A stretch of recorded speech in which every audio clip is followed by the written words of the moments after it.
listening to the Black Sheep and Bad Apples podcast.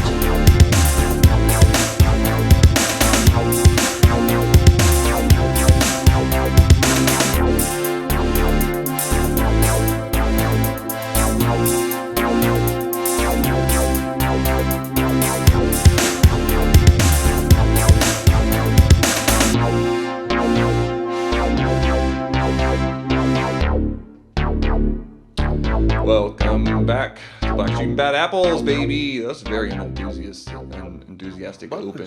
Just go again. I'm your host, Lauren O'Brien. We're not. There's no editing audio. There's no takesies, backsies. There's no takesies, backsies. Oh, Yeah. my bad. So I'm Lauren O'Brien. You guys are here at the show, obviously listening, and we got our special our regular guys. I guess it's not special, but We're special, dude. we got Sam over there. How's it going, buddy? Now I'm shouting. Yeah, now you're shouting. Now See, I'm shouting. Your levels are getting crazy. Yeah, it's wild. Yeah, and then we got the producer, host man. The guy will be fixing my levels in post. Hill. Mr. Hill. Do you want to say hello to the Hello to the audience? audience. Sean's he seems out of it tonight. I'm not gonna lie. He just asked us before we turned everything on if we thought dogs could whisper. So it's gonna be a very weird episode. How you guys feeling? Well, I was fine right up until that. Right. Okay, cool. Yeah, because now you're thinking about how dogs probably do whisper. I think dogs can whisper. I think dogs can whisper too. Yeah, we're gonna have to Can a peach be keen? gonna have to crack that case as we go through the episode. And that brings us to our tonight's topic. Yes, tonight we're gonna pick up just a little bit of where we left off last week with the War of Jenkins' Ear. And I covered a little bit of the Caribbean through the lens of like first contact and the eventual colonization of various parts of the Americas. So if you, the listener, haven't listened to our last episode, you may miss some things in this one. But I intentionally wrote them so they could be like standalone episodes. So ideally, you shouldn't have a problem enjoying this episode. And tonight, what we're going to focus on is like the colonial Caribbean and how it kind of gradually like gave birth to the nation of Cuba. And kind of just going into this, I was like, why do we possess a piece of land in Cuba, Guantanamo Bay? And so we're going to talk about like the history leading up to it. And we're going to kind of peel back the curtain of what happened in what's happening in like contemporary Gitmo. Yeah, to get to that, we're going to have to set a little bit of stage. Set the scene, so to speak. Yeah, that's kind of what we're going for. So between the discovery of the Caribbean and the War of Jenkins' Ear, Cuba and the rest of the Caribbean were basically under constant attack, as we know. After the English took control. Colonialism. Yeah, and so we know like the British from our last episode were really bad at just holding on to anything that they possessed. So In the Caribbean. yeah. So I think they sent shitty ships. Yeah. So I think this Can't is believe I actually said that. Didn't fuck it up. Yeah, I'm proud of you. Yeah. Me too. Not as drunk. Not yet. Not yet. There is time. There is time. So after the English took control of the Caribbean under Admiral Edward Vernon, as we learned last week, he basically just immediately lost it again. And guerrilla resistance had formed, which is a little bit of foreshadowing there. And his forces were already weakened from the previous losses, and the British were just unable to keep up with their. They had a hard time holding Cuba. What year are we at now? We're still like at the end of Jenkins' Ear, Okay. so it's kind of like right before the 1750s. The early part of that. Well, this all happens in like the latter part of the 1600s, if I remember correctly. So like the British decided to pull this big fleet out from under Edward Vernon, and they ordered him to sail back to Britain to defend their homeland. And so we're kind of moving into the next stages of what's going on throughout history here. For the British, like once they had like squashed the chaos like at home, because I skipped a part actually. So Jenkins' Ear, like as we discussed last episode, kind of moved into the War of Austrian Succession. Right, got absorbed into that conflict. Yeah, and so like during that war, the British realized that the French Navy was beginning to get like really beefed up, and they were becoming wise to like the seriousness of the War of Austrian Succession. It was starting to get really, really kind of panicked back in their home island. So the British decided to pull the fleet out from under Edward Vernon, and they ordered him to sail back to Britain so that he could, basically he could defend their homeland. For the British, once they had squashed the chaos and disorder at home, they could re-enter the Caribbean stage, but for now they had to be mindful of France and Spain. And again, this was actually a very wise thing because just a few short years later, the French actually did launch a navy invasion of Britain, which ultimately failed because Britain pulled all their troops back. So it's good on them. So we're gonna kind of move through this, and we're talking about the preamble to kind of like this is the start of us boiling the pot here. And so we're going to start with the 7 Years' War, which is just after Jenkins's War and War of Austrian Succession. And this starts in 1754. 7 Years' War, known in the Americas as like the French and Indian War, which it had spread across 5 different continents and is widely regarded as one of the first world wars. The French and Spanish had teamed up, which put France at odds with Britain, who still held like parts of North America. And these two teams basically fought each other in small skirmishes over parts of North America near the Great Lakes, and they made their battle. And these battles, they just kind of spilled over into the Caribbean. And the British saw their possession, like all of their possessions of the Caribbean were slowly being taken one by one, and there wasn't any kind of resistance that they could put up. So in 1762, the British led an expedition with 5 warships and 4,000 soldiers. With this, the British, once again, took Cuba. They captured Havana, and shortly thereafter, the British opened up trade between their colonies in the Americas and the colonies in the Caribbean. This caused Cuban society to change really, really rapidly. Thousands of slaves from West Africa poured into the sugar plantations during this time, which were becoming quite profitable in the Caribbean. Havana even became the 3rd biggest city in the Americas during this time due to the increased trade. Unfortunately, as the British are known for by now, they lost control over the city when London sugar merchants negotiated with the Spanish about colonial territories.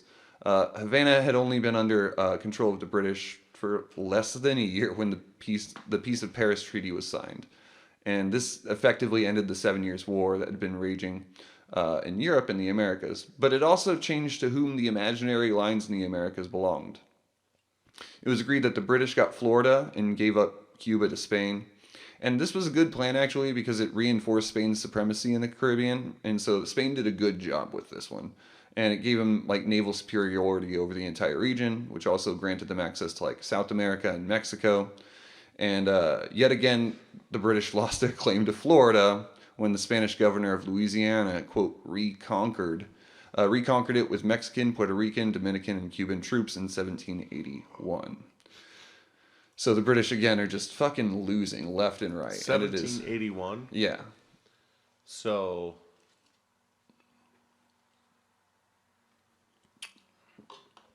I'm just trying to put this together with the Revolutionary War. So Florida was not part of the 13 original colonies. No, it was not. Neither was Louisiana. It was not. No. Right. Yeah, because we made that big thing called the Louisiana Purchase. Yeah. Right. And I mean, this is right around that same time, and so it's fascinating actually, just how all these different parts really work together because. If it wasn't for the 7 Years' War, there wouldn't be so many forts in like New York and along the Mohawk River and stuff like that. Yeah. That's all like local history from where I grew up. Yeah, and so that war was fought like in like the vicinity of my father's house. Yeah. Pretty cool history. And it's really interesting too because we're like taking this lens and really only looking at the Caribbean, but there's all these fascinating things that are really going on at the same time. Little pieces all outlying to it all. And so like what I really like is like during stories like this is discovering how they intertwine with other stories and how we can see how if this chain of events had never happened, this other thing would have never happened.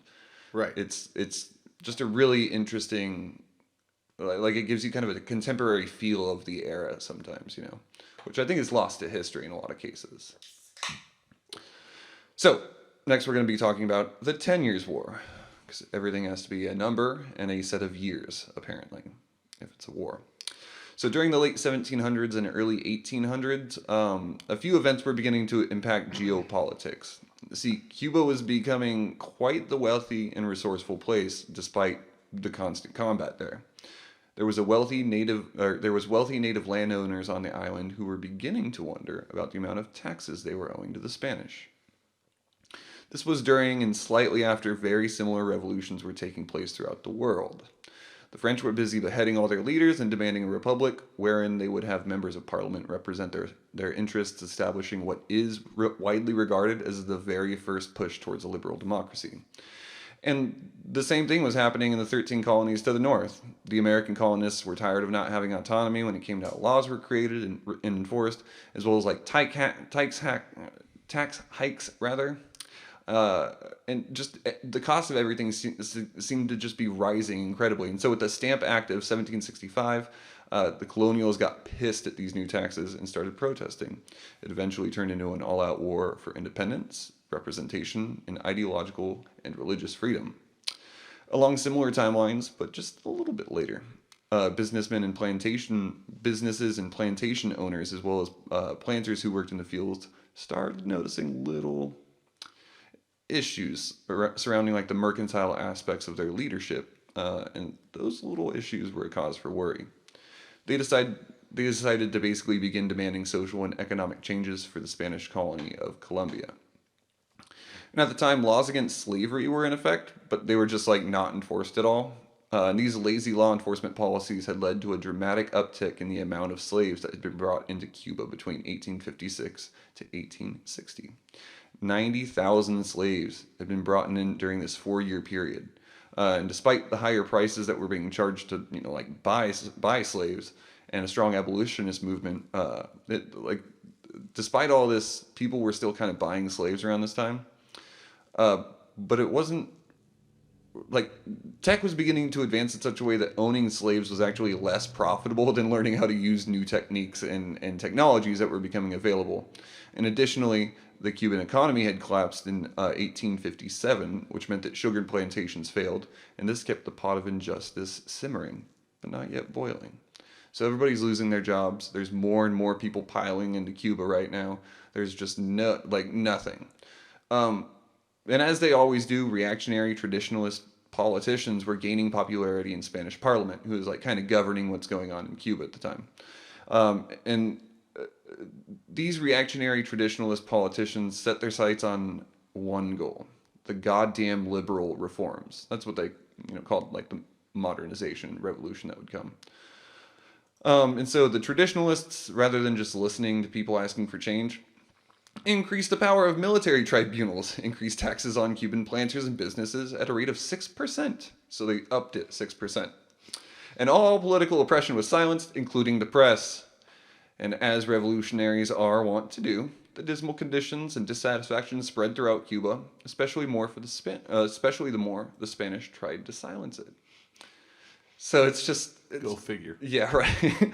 They're like, hey, we want change, and people were just like getting like, I presume, shot.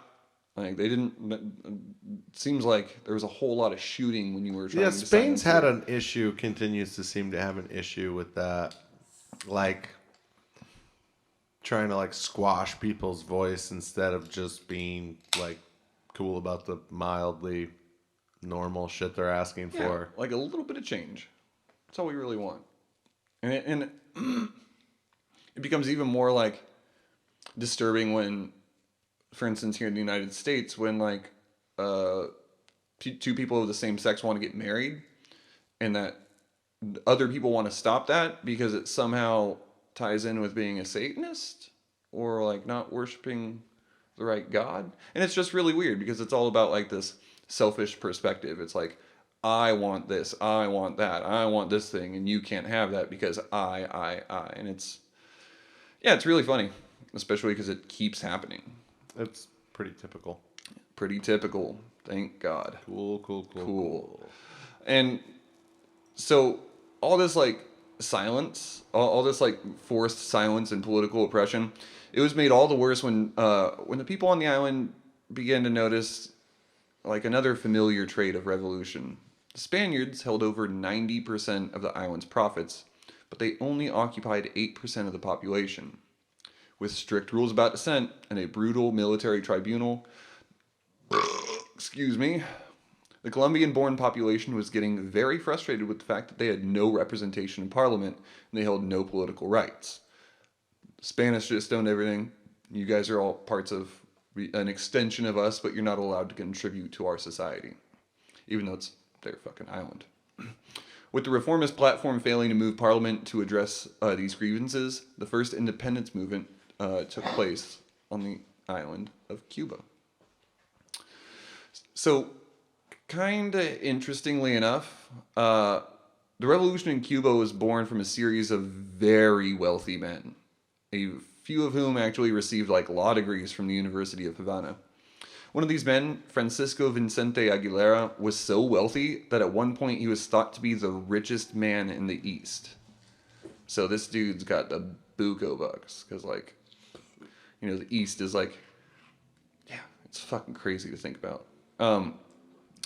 Being that he was being that he grew up wealthy, as a young man, he was able to travel to many different parts of the country, or many different countries, where he just became entranced with like the heads of state who were not kings, and he began to realize that these other people had some sort of representation in parliament, which was very, quote, liberal and progressive at the time.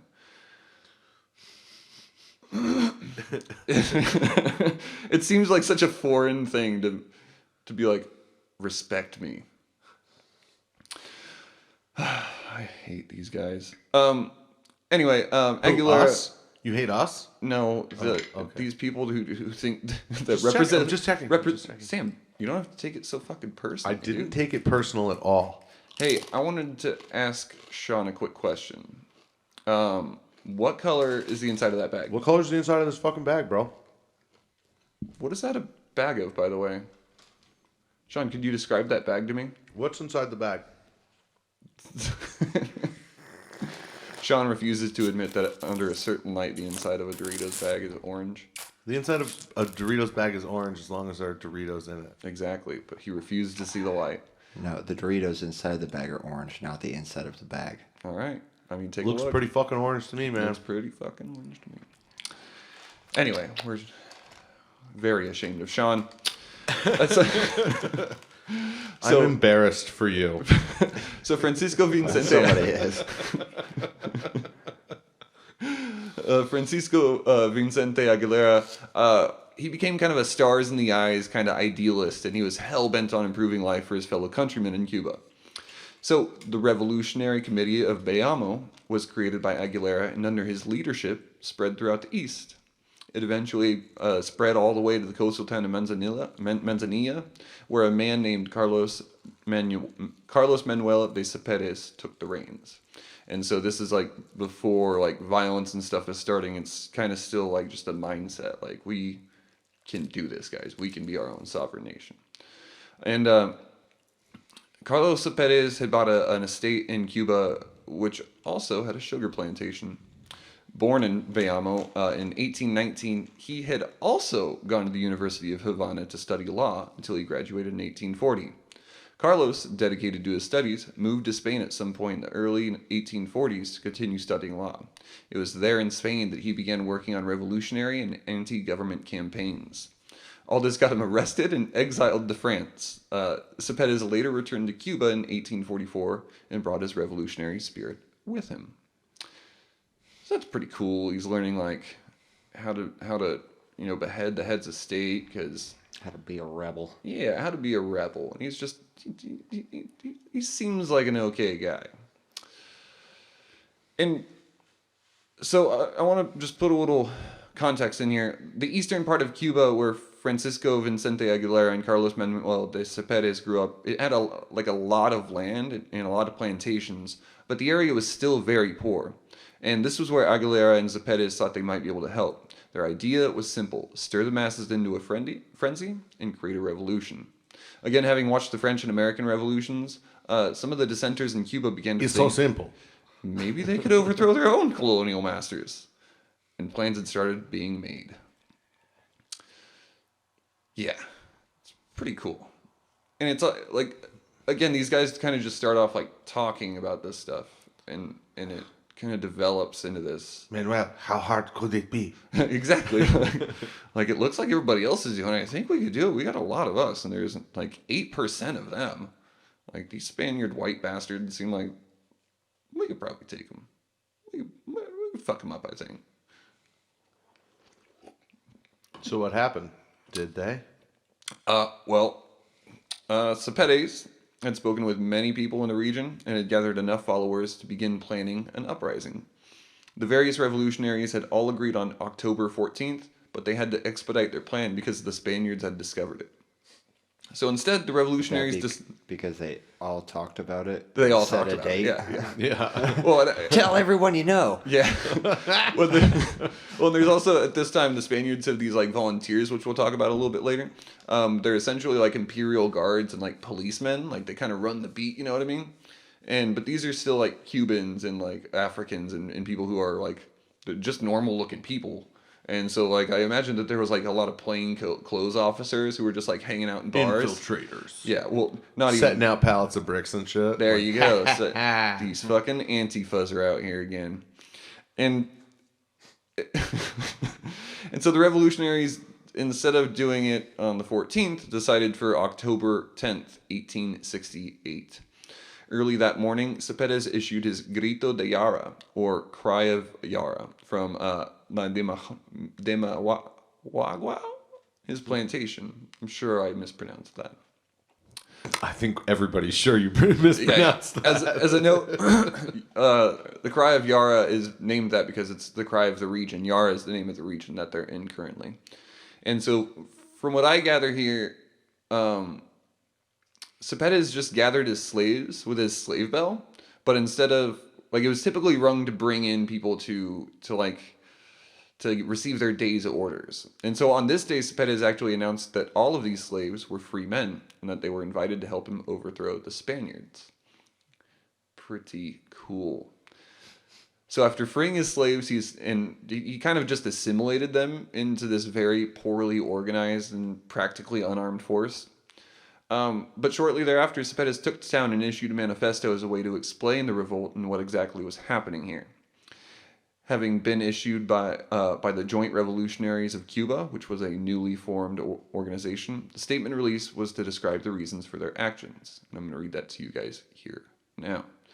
The 10th of October Manifesto, as it's known, reads as follows, quote, "Our aim is to enjoy the benefits of freedom, for whose use God created man. We sincerely profess a policy of brotherhood, tolerance, and justice, and to consider all men equal, and to not exclude anyone from these benefits, not even the Spaniards, if they choose to remain and live peacefully among us. Our aim is that the people participate in the creation of laws and in the distribution and investment of the contributions. Our aim is to abolish slavery and to compensate those deserving compensation. We seek freedom of assembly, freedom of the press, and the freedom to bring back honest governance, and to honor and practice the inalienable rights of men, which is the foundations of independence and the greatness of a people. Our aim is to throw off the Spanish yoke and to establish a free and independent nation. When Cuba is free, it will have a constitutional government created in an enlightened manner." Hear, hear. Here, here. It's pretty fucking well written. I like that it's really succinct, too. It's straightforward. To Yeah. the point. There's not like a whole lot of like, hereby shall be until the, it's like... And they don't blame the Jews for anything. That's a actually, plus. I really like that part. It's just like a big bonus. Yeah, Right? I'm like, do you guys remember the Flat Earth Manifesto episode we did? And they blame Jews. Just everything is Jews. Like, come on, man. Really? They don't have horns, I promise you. That's true. Yeah, so in brief, Cepedes' group, they basically stated that their result was the result of Spain's arbitrary government, their excessive taxation, corruption, exclusions of Cubans from government employment, and deprivation of political and religious liberty. Just basic overall Spanishness. Yeah, kind of like, well, I believe at this time that Spanish were just like super Catholic. And so it's like, Or? I mean, I don't know what, I'm not caught up, nor do I really care that still much. pretty Catholic. Yeah, I was going to say, I imagine so, because I know they were for a long time. But yeah, it seems like Catholicism for a long time was kind of like a stranglehold on like the I don't know, 1400s or so till later, and they just kind of oppressed everybody. Yeah, like the 12, I think like Yeah. 1200s and on. Even. Yeah, something like that. But earlier than that too. Yeah. I should know this. This is part of the book I've been reading. Damn it, Sam. Learn to read better. Stupid. And so, Do you want me to read some of it now? yeah, pull it out. The readers will love to have a tangent for no reason. I'll give you 10 minutes. Go ahead. No, I'm kidding. First 2 days of the revolution were kind of a bit of a struggle for these guys, and it actually almost failed during this time. Luckily enough, Zepedes was able to take the town of Yara, but he was kind of slow to do so because of some like resistance. But thankfully, the people of the eastern part of Cuba were supportive of the revolution. So all these people in this countryside are like, "Fuck yeah, dude! Let's help you out. Let's fucking do this." And so there's a lot of support that's being gained here because these people see Cepedes and his group kind of doing some shit about what's going on. So despite his initial struggle, the town of Yara was won. By October the 13th, these rebels had taken 8 different towns in eastern Cuba. And this was especially favorable as some of these towns had the very much needed weapons. By the end of October 1868, there were 12,000 volunteers for the revolution. So these guys are picking up pace. There we are. During this same October, Maximo Gomez, who had been a former cavalry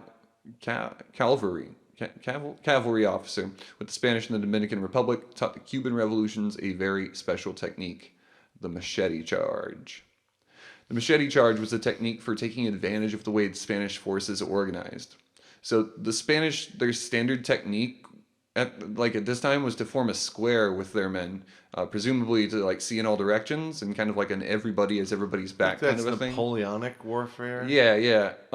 Well, Gomez taught them that if the Spaniards formed their notorious square, if all these Cubans, if all these revolutionaries fired simultaneously from cover, like from ducking behind stuff, they could also just bring in another group of people that had like pistols and carbines, and they could just advance on these people, but they would also wield machetes and pistols. So basically these guys would be taking fire from one side, and from the other side you would just have this brutal onslaught of machete and gunfire.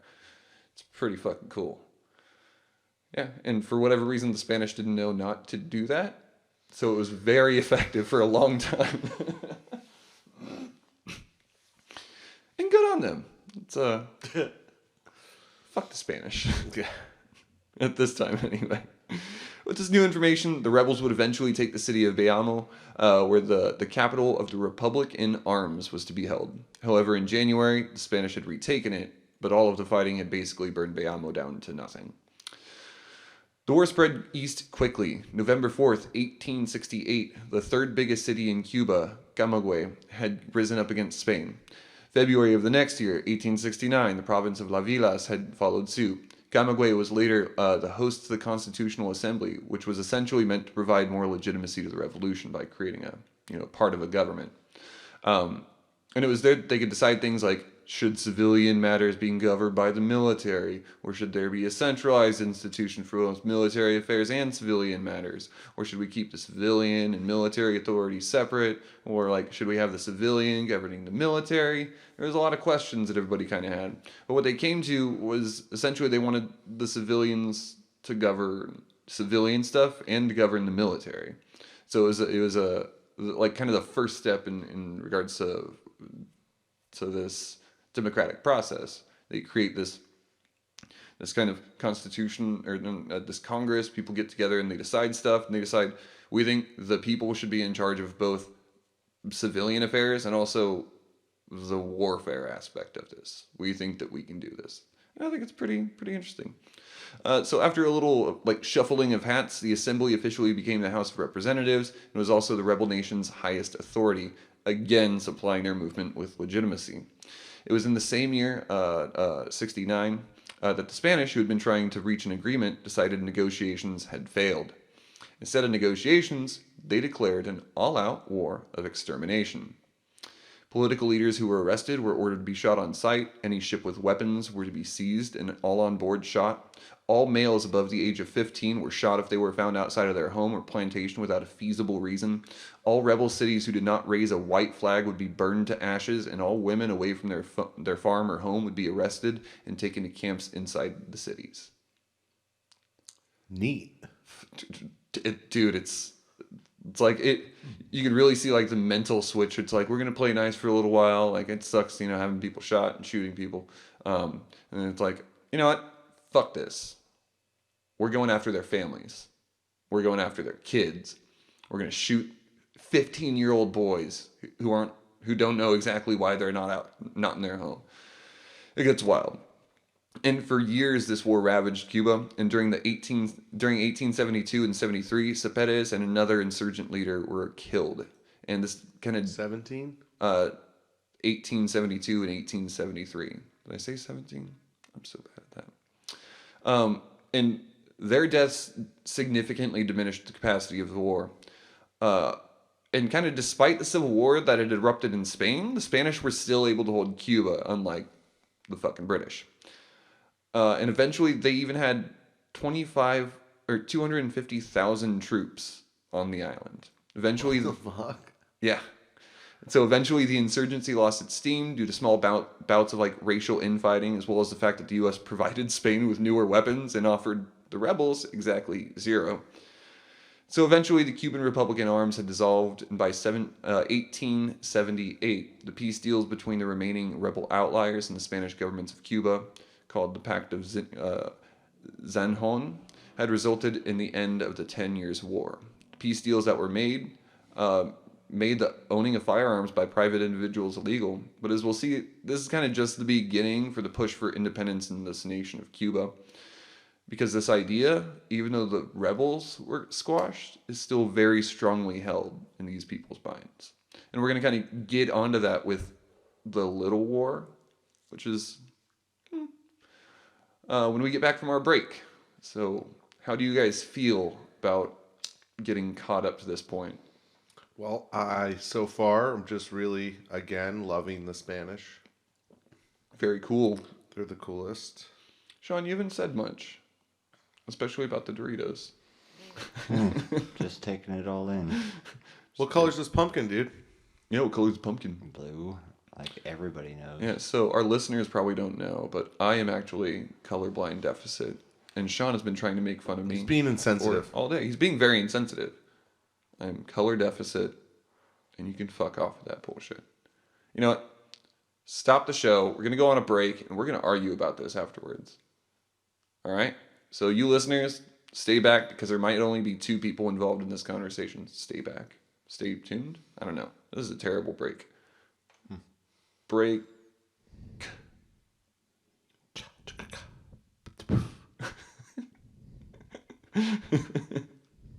This episode was brought to you by snakes.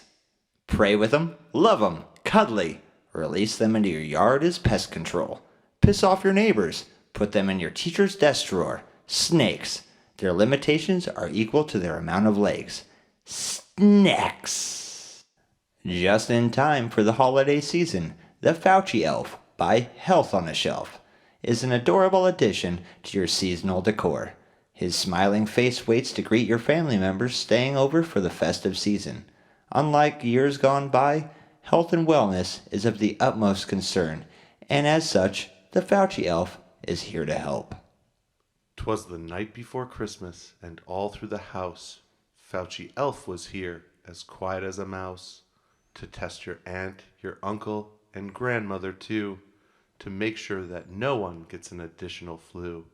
When the house has all settled for their long winter nap, Fauci Elf has science and a jingly hat.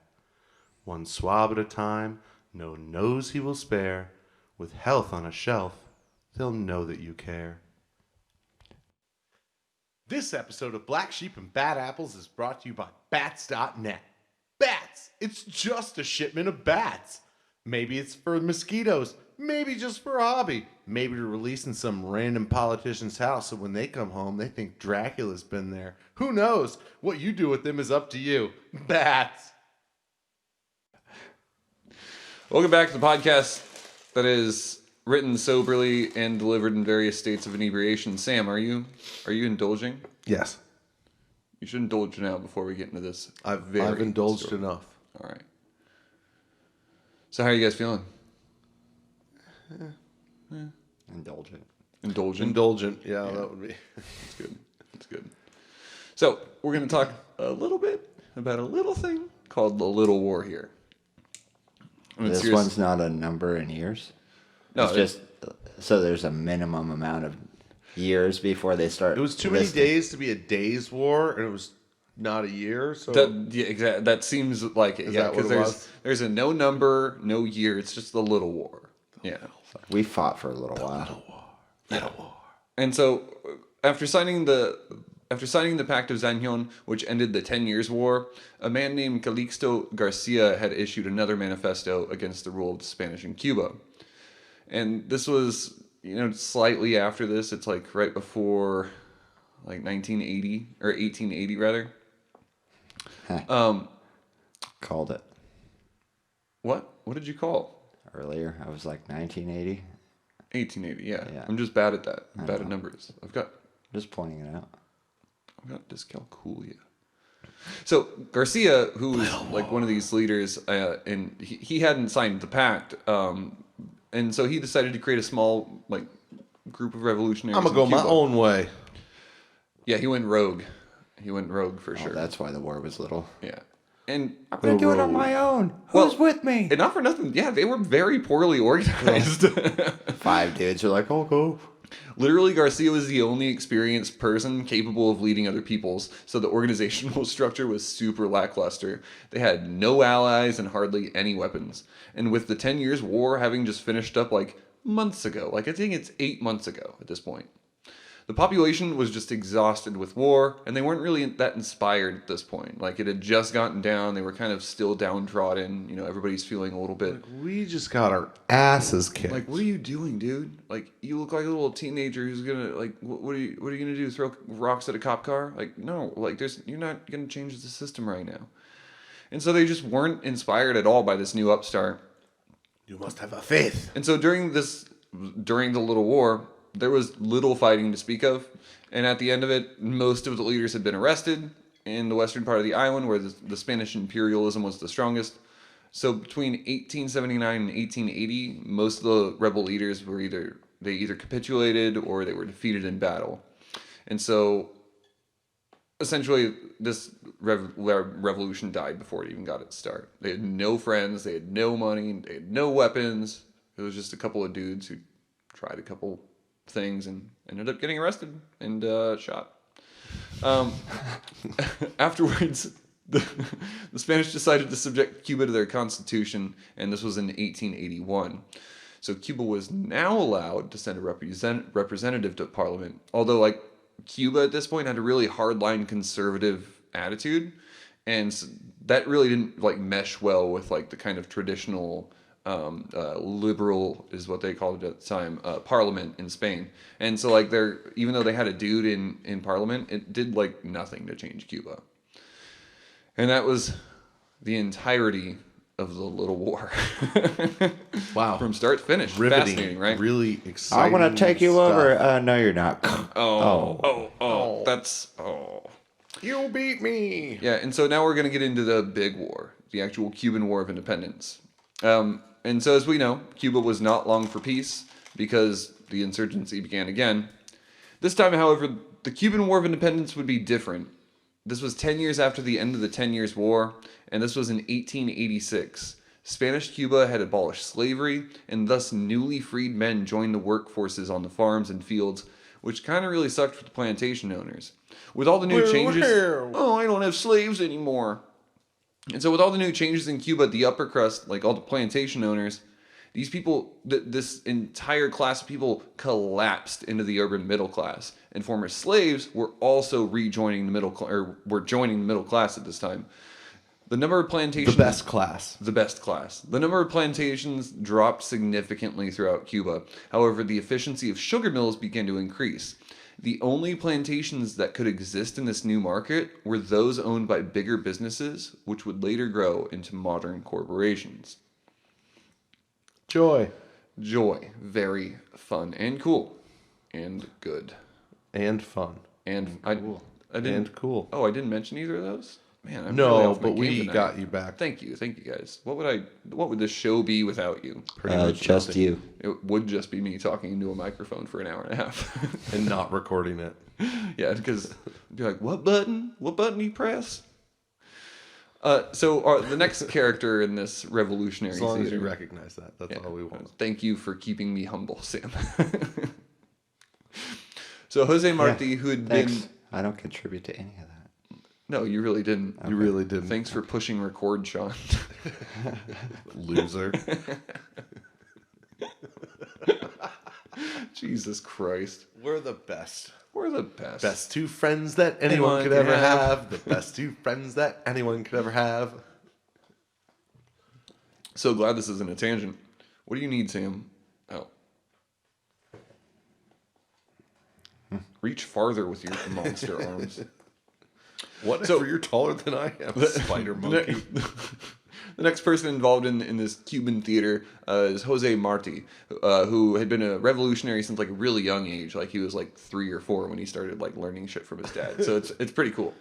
Got that early ideology. Yeah, and like I really wish that I could talk more about him, but again, I had to compress so much information here. So we're gonna skip over him, but he's really fucking cool. And so he had been a revolutionary since a young age, and he had traveled to the U.S. in 1881. His goal was to have the U.S. annex Cuba, which was kind of favorable at this point in Cuba, and like popular opinion in Cuba. And the reason for this was because the Spanish were obviously brutal oppressors, and war crimes and crimes against humanity were a constant battle there. However, some of the U.S. politicians were looking at that same idea from a different angle. Secretary of State James G. Blaine at the time had this to say about controlling Cuba. Quote, "That rich island, the key to the Gulf of Mexico, is, though in the hands of Spain, a part of American commercial system. If ever ceasing to be Spanish, Cuba must necessarily become American and not fall under any other European dominion." So it's already like the Americans are more invested in the economic impacts of Cuba rather than like anything to do with the people there. Rather than the humanitarian impacts of Yeah. Cuba. What, you telling me a bunch of stiff-necked colonial white dudes don't care about those Colombians? I mean, That's crazy. Cubans, but yes. Weren't they initially Colombians? Well, yeah, kind of initially, but also the Taino at this point have been basically wiped out. Like now it's mostly Spanish people who have kind of fucked the Tainos, and so they're still kind of around. But then you also have like all these black slaves and like all these like there's a lot of moving parts here, and so essentially it's been entirely homogenized to where maybe 1-2% of the population is the native population here in Cuba. So. So having realized the U.S.'s intention for the island of Cuba, and also having watched the annexation of Hawaii, Marty began to notice that the U.S. didn't support an independent Cuba. They supported their advantageous holdings in the Caribbean. If the U.S. could take Cuba, they could have a resource-rich nation at their disposal, and they could also basically have control over the entire Caribbean. Because again, this is like a pivotal island for Caribbean control. So, after just months of planning, on Christmas Day of 1894, so we're jumping up right before the 1900s, Marty took 3 ships from Florida, because that's where he lived at the time, and filled them with weapons and soldiers and set out for Cuba. Unfortunately, 2 of these ships were seized by U.S. authorities along the way. Ouch. Ouch. Yeah. Well, and as I mentioned, like the Spanish at this point are really trying to just do anything they can to stop the rebels, and so like the U.S. has got to do their part to protect Spain, and Spain's doing their part to really like keep ships and all these things from coming in. And if they do come in, they have the right to board them and to investigate what they have. And so there's this entire oppression going on that is like Marty is a victim of it, and so it's really interesting. But Marty himself was determined to free Cuba, and 3 months later, on March 25th, he landed. And he presented the Manifesto of Montecristi. Jose Marti and Maximo Gomez wrote it as the Cuban Revolutionary Party's address to Cuba. And I would like to read that here. "This is not a war against the Spaniard, who, secure among his own children and in his difference to the patria, has they win for themselves, will enjoy, respected, and even beloved, the liberty that will sweep away only those imprudent individuals who seek to block its path. This war will not be a cradle of tyranny or of disorder, which is alien to the proven moderation of the Cuban spirit. Those who promote it and those who can still raise their voices and speak, affirm it in name before the patria, their freedom from all hatred, their fraternal indulgence towards timid or mistaken Cubans, their radical respect for the dignity of man, which is the catalyst of combat and the cement of the republic, and their certainty that this war can be conducted in a way that contains the redemption that it inspires, and ongoing relations in which a people must live among each other alongside the reality of what war is.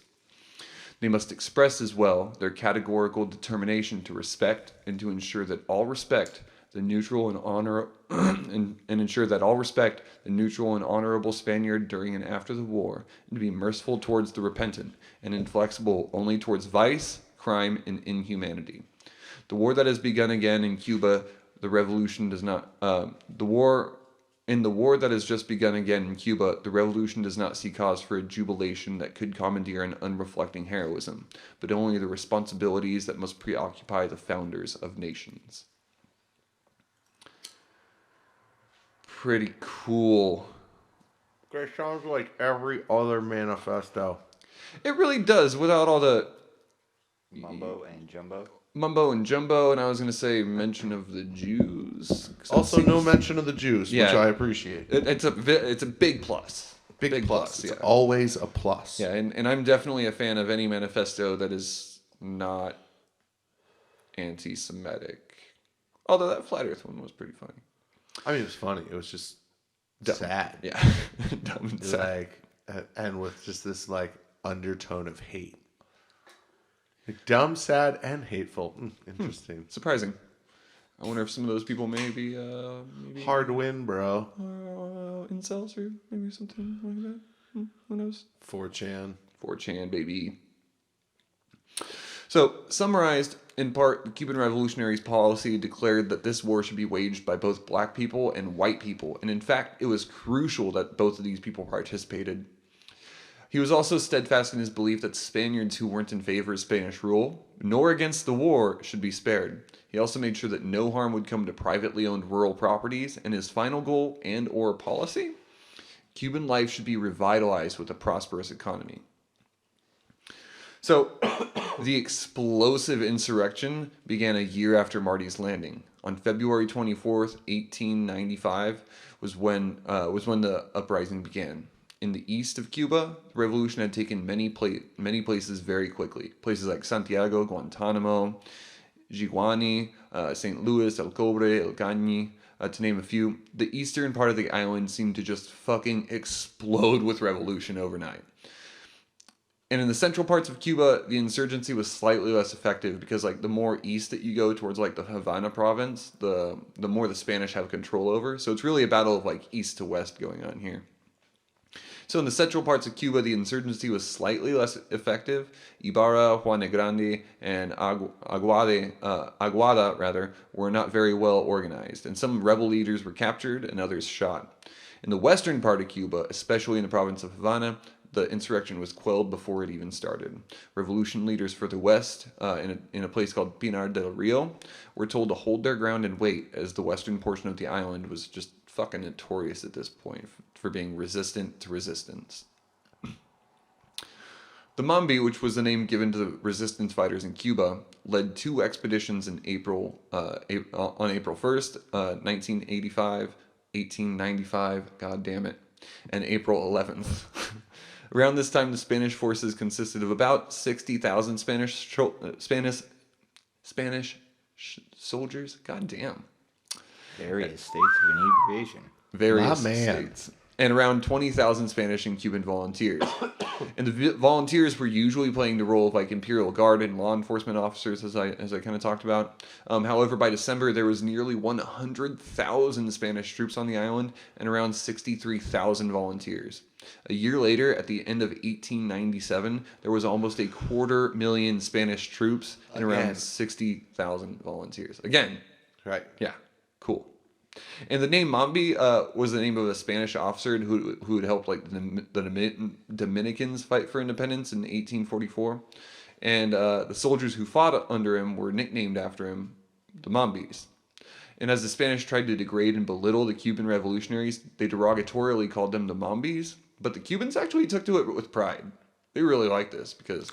Thank you. Thank you. Well, the Dominican Revolution went pretty well, so they were like, you're telling us that we got a chance? Fuck yeah, that sounds sweet.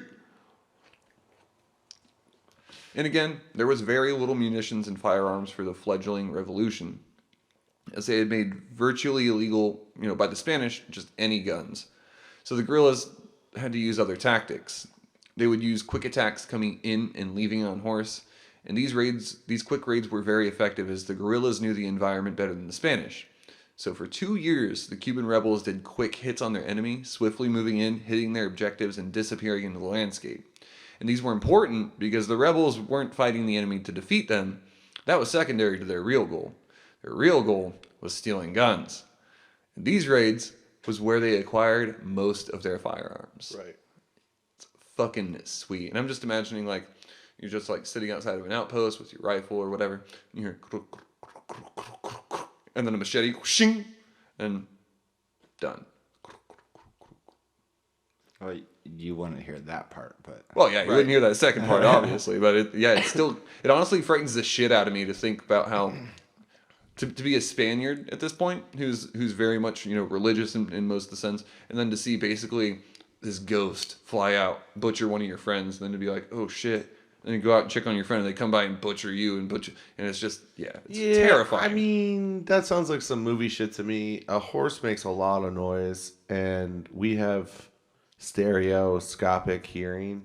Yeah, well, so, of course I'm describing it a little more simplistically. They came in and there was little skirmishes, of course, but right. Yeah, basically they would run in, kill a bunch of dudes, steal their guns, and disappear before anybody noticed. So it's, again, to some people's perspectives, hit and run guerrilla warfare. Yeah, holy fuck. Right. And I honestly think that's my favorite part of the story, too. They're just we're not even trying to kill you guys. We just want your fucking guns. Well, they were trying to kill him, all right. Well, that too, yeah. But they're that's secondary to their... With machetes. Yeah, with machetes. Which seems a lot more intimate. And, you've got to be really passionate to murder somebody with a machete. Well, they're Latin. Yeah, that's fair. So, the guerrillas were making plenty of good raids and they were getting a lot of guns, but they still needed more if they were going to start something, you know what I mean? So between June 11th, 1895 and November 30th, 1897, the guerrillas made 60 attempts to have weapons brought into Cuba from foreign countries via ships. Only one of these expeditions avoided capture. So, Jeez, again? So in 2 years, they get one shipment. So in May of 1895, Martí was killed during an expedition to Dos Rios, but Gomez and another revolutionary, Antonio Maceo, continued the campaign in the east. By the end of June, the province of Camagüey was once again at war. Gomez and Maceo at this point began using the tactics of forcing the locals to choose sides. The locals would not support the rebels. Yeah. Cool. If the locals... Let me tell you how revolutions fail. Yeah. So if the locals wouldn't support the rebels in Cuba, they would be forced to move to the western part of the island, which is where obviously the Spaniards were. And they'd have to move there with those that they held so dear. Because if they stayed, they'd be accused of helping the Spanish. And so these guys are just at this point kind of dicks. Pretty big dickholes about it. I get that it's warfare, but... Yeah, exactly. It's better than fucking what's-his-nose earlier in the episode where he's kill anybody. What's that? I said by hand. Yeah. They're we ain't gonna kill you, but you're gonna have to leave where you're gonna die. I mean, I don't know if it was that You're bad. either with us or you're out. I think they did more of a group shaming, a village shaming thing, where it's you've got the one person who's not going to wear a mask, and everybody's what are you doing? Why? I mean, I don't know. Maybe a bad analogy, but... No, they're grow food for our troops or fucking leave. Yeah, or go. We'll kill you. Yeah, exactly. Right. Basically... Well, and I don't know if it... Probably it was kill you, but I didn't read that. You're either with us or we're going to accuse you of being against us. That's exactly kill it. You. Right. Yeah, that's what I can say for certain. Unless you want to leave, where they'll kill you. Yeah. Well, maybe not. Maybe not. Yeah. Who knows? Go check it out if you're so curious. Yeah. So as the rebels' forces expanded west, veterans from the 10 Years' War joined them in Las Villas. And this brought just so much needed, this brought much needed experience and weapons. And eventually, in mid-September, the forces of the 5 different liberation armies gathered in Himaguayu in the province of Camagüey to finalize the Himaguayu Constitution. This was the rebels' earliest centralized government, this was their early centralized government for this revolution, where the executive order and legislative branches were joined to form the government council, again granting more legitimacy to their campaign. So among all the followers, it seems like these guys have an actual government going on. It's not just a bunch of people shooting other people in the woods. Right. There's governance going on now. And so, despite the Spanish attempts to keep the rebels confined to the eastern part of the island, the rebels had slowly begun to spill over the trocha, which were defensive lines established by the Spanish. Using the trochas was the technique the Spanish general Arsenio Martinez Campo y Anton, and a war veteran, had used during the 10 Years' War.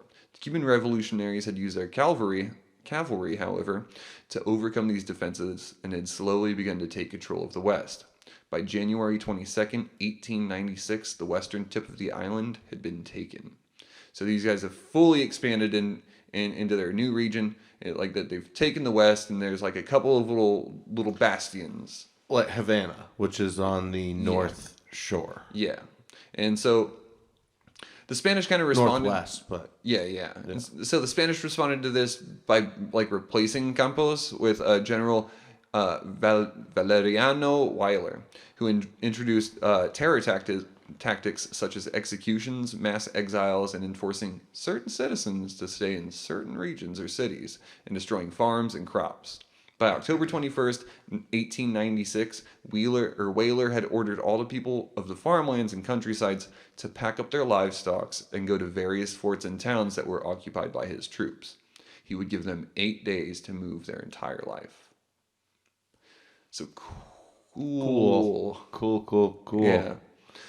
These people they're throwing civilians at each other back and forth and uprooting people, and it almost feels like the opposite of that, where they're not throwing them at each other. They're trying to be like, come join us, come get in our bastions, come be in our fortresses and in our army and stuff like that. And that's kind of Weyler feels like he's playing desperately here to get anybody he can to do these things. So it seems like he's using this iron fist, but I would actually wager that he's probably scared and wants as many men as he can get. And so it's the same kind of intimidation tactics that the Cuban revolutionaries were using, support us or leave, but it's kind of a different tactic. It's they're trying to reassure allegiance. That's what I pick from it, though. So who knows? I can still trust you, right? Come to the castle. Yeah, come to the castle, dude. Trust me, these bloodthirsty, savage revolutionaries, they're coming for your shitty little pig farm. Trust me. Bring all your pigs. Bring all your pigs. Castle. Yeah. Right.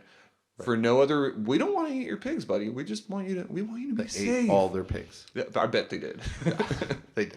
And after they crossed the border, the boundary into that fucking fortress, they were like, these pigs are ours. These pigs are ours now. The dude protest was like, hey, that's mine. And they were like, you're supplying for the army, buddy. Don't you want to be patriotic? Don't you want to be patriotic, bud? So this martial law it was kind of an indication of a turning tide in Cuba. As I was saying, the Spanish troops, they had lost the blood of nearly 250,000 fucking soldiers, and they had basically nothing to show for it except for the land on which their soldiers stood. And due to General Weyler's brutal tactics, the U.S.'s public opinion had begun to sway towards intervening on behalf of Cubans. So, in February of 1898, the Americans sent the USS Maine to Cuba to help quell a riot led by Spanish loyalists. On February 13th, 1898, the USS Maine suffered an explosion, at the time thought to be an underwater mine, and sank, killing 260 of its crew.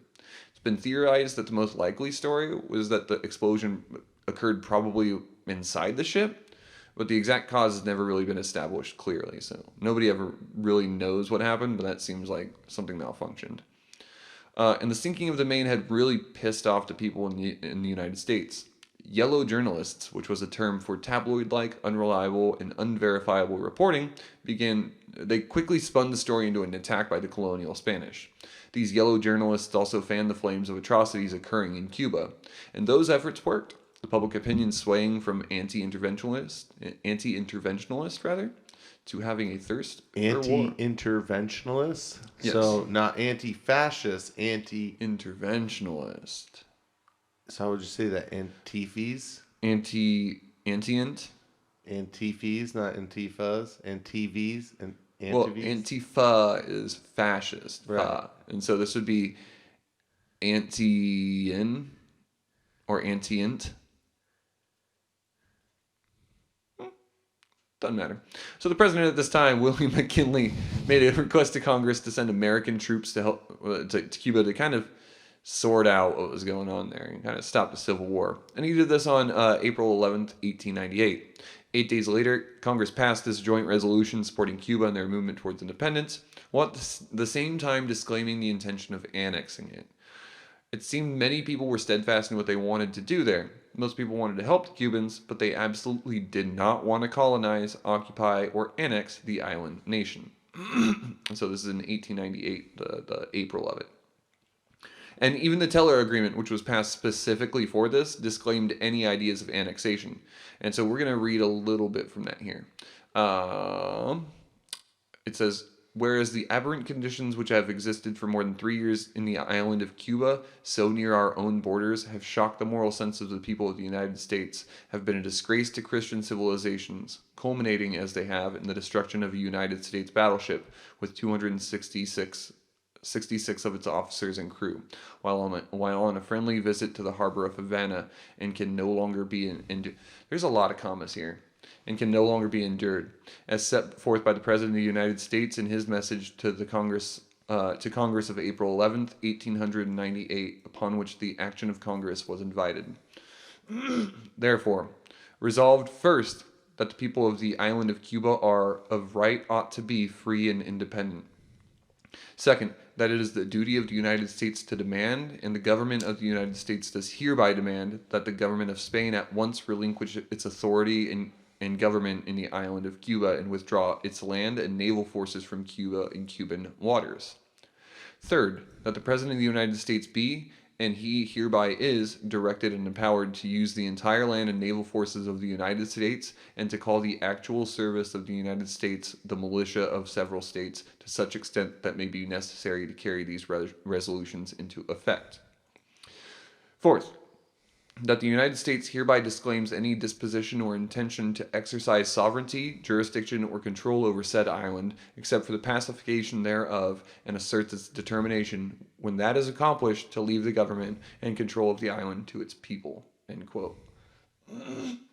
So the Teller Agreement seems pretty good. Seems like there's a lot of like.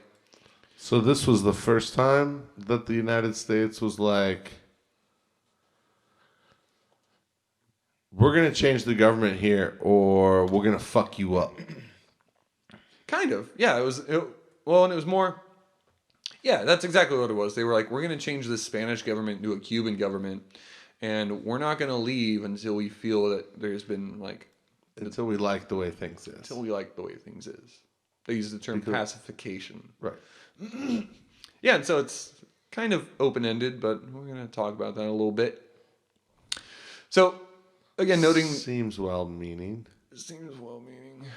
Yeah, and again, like, the U.S. has essentially the right to stay indefinitely on the island for pacification, and when they're done pacifying, they are to, quote, leave the government control in the island to its people.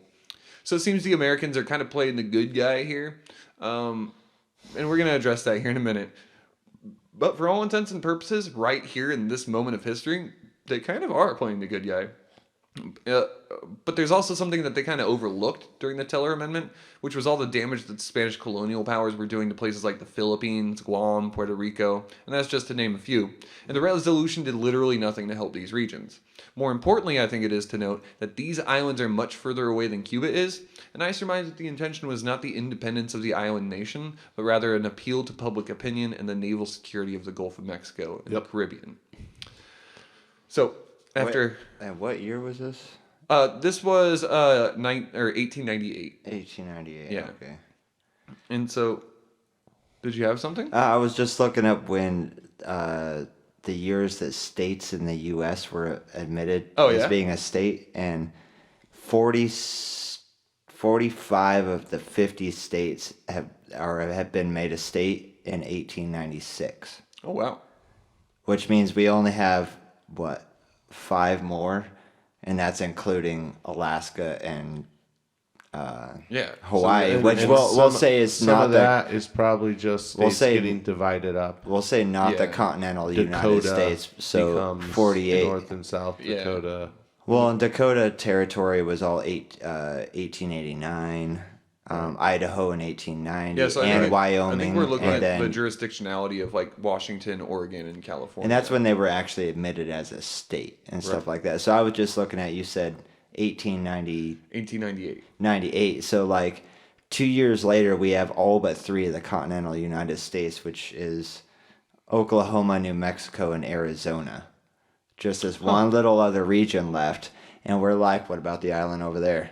Well, the We're interesting already starting to, No, you got to think about it because that makes even more sense. If we've got Louisiana, the whole Mississippi is served through the Gulf of Mexico. A vast amount of shipping goes into in and out of there. It's access to a huge portion of the country by boat, and all those boats have to go between Cuba and Florida to get from Europe yeah. to or if you're shipping something from Georgia to Wisconsin, you're gonna go down around Florida and up the Mississippi River. So like having a friendly compact with the people of Cuba makes sense, especially before radio.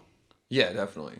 Because then, as long as you have the flag waving and you come to port, more or less, you're kind of well received. And Well, you have the right, like if you're looking for the right to be able to patrol those waters, yeah, so that you can protect your shipping interests. yeah, and also Because like piracy is still a real thing. well, and also because like That's still something that can happen. It's not. yeah, and also as we were kind of talking about in the episode earlier, it's also like we want to make sure smugglers aren't smuggling weapons into these different regions that are having revolutions of we don't want to be giving these people arms or drugs. I think opium at this time was starting to become a thing, and for a little while it was actually illegal. Oh, opium's been a thing at this point. Yeah. The opium wars were like the 1500s, weren't they? Oh yeah, you're probably right. You know what I mean? Yeah. Like opium's been a thing, laudanum, So that kind of shit. these guys in the United This is States also the whole time. This is like the Wild West. Yeah. too. Yeah, This yeah. is the same time the Wild West is going on. That's It's where I was looking crazy. up Right. the United States and how Right, the 'cause you're like, expansion yeah, has happened on that, because we think Dakotas were still lawless country. We're just thinking- where we are now in California. we're thinking the It's old lawless West country. on the West Coast, like Still Mexico, we're wasn't just it? expanding the West Coast and all that type of stuff. Right. And it's the old West here, but meanwhile in Cuba, it's a whole different story. It You know, is. it's like and it's crazy Because different. that boat that was sunk wasn't a wooden vessel. No, it It was was a steel. steamship. Yep. It was And a so- steam-powered battleship. And so the Teller Amendment, it basically, made it so that the Spanish had to get the fuck off the island, or there was going to be some like military intervention by the United States. And so after having sent We're an gonna go ultimatum, kill them off the island. yeah, Right. and after having sent an ultimatum to Spain, America declared war against them on April 20th or 21st. This is the Spanish-American War. Yep. 1898, baby. So we're getting into the Spanish-American Civil War, or Spanish-American War. Isn't this where our fucking national anthem comes from? It does. Yeah. Yeah. And so we're going to get into that here in just a few minutes after this break. So do you guys have any Or is that the thoughts leaving this? 1812? You had 1812, actually. I think you're right. No, I don't remember. I'm gonna look it up though. Look it up, because I'm sure our listeners are dying to hear us forget about I that just entirely. want to know. So we're going to go to and break. in 1812 is when we admitted Louisiana as a state. God damn it. We're going to go to break. And we'll be back, and we're going to be talking about the Spanish-American Civil War and the kind of how the War of Cuban Independence works Spanish out. American War. Spanish. You said Civil War. It no, wasn't Spanish-American War. God damn it. Me and these words tonight, boys. Yeah. Anyway, we'll see you guys on the other side of it. Break. Meow. Oh, shit. This episode was brought to you by... That's cool, man. And... Remember, if you don't touch it, someone else will. Black sheep and bad apples. Hey, bro, you gonna peel that onion? Hella mi amigo. But, dude, this is lame. Like, why can't peeling onions be awesome, hermano? I know, bro. Hella lame. It's so lame, essay. So lame. Hey, bros. It's Chad Johnson. Peeling onions can take like so many hella days. And it's like lame. Like hella lame. For chicks and bros alike. But like, have no fear of stuff. Because I'm Chad Johnson's. And I'm here to tell you about my super dope invention. Chad Johnson's is Extreme High Velocity Onion Peeler. Whoa, bro. How, bro? Here's how, bros. You take your onion, Cha, bro? and you throw it hella hard at my patented Chad Johnson's is Extreme High Velocity Onion Peeler. That's it, bros. That's it. Bro. I know. This episode was brought to you by apples. Apples, good for eating, good for squeezing. Apples are good for declaring your love or starting a revolution. They prevent scurvy. Apples have dominated the world. Apples, stabilizing agrarian societies for 10,000 years. Are we growing them or are they growing us? Apples!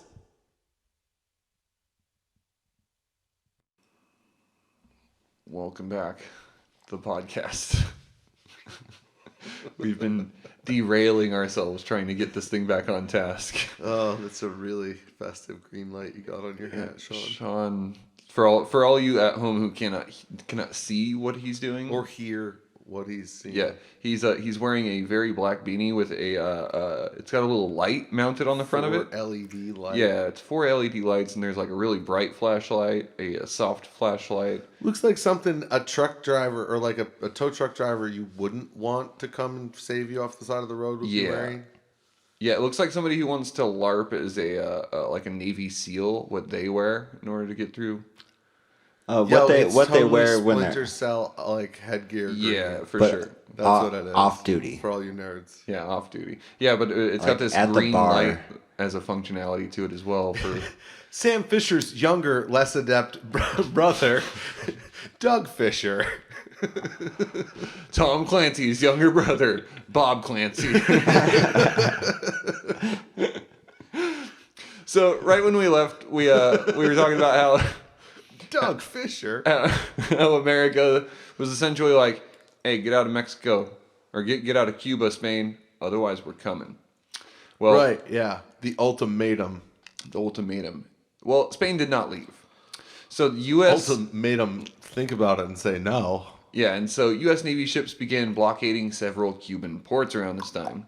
And U.S. troops were deployed to the east, where they established a beachhead to kind of protect the more U.S. troops that were going to land.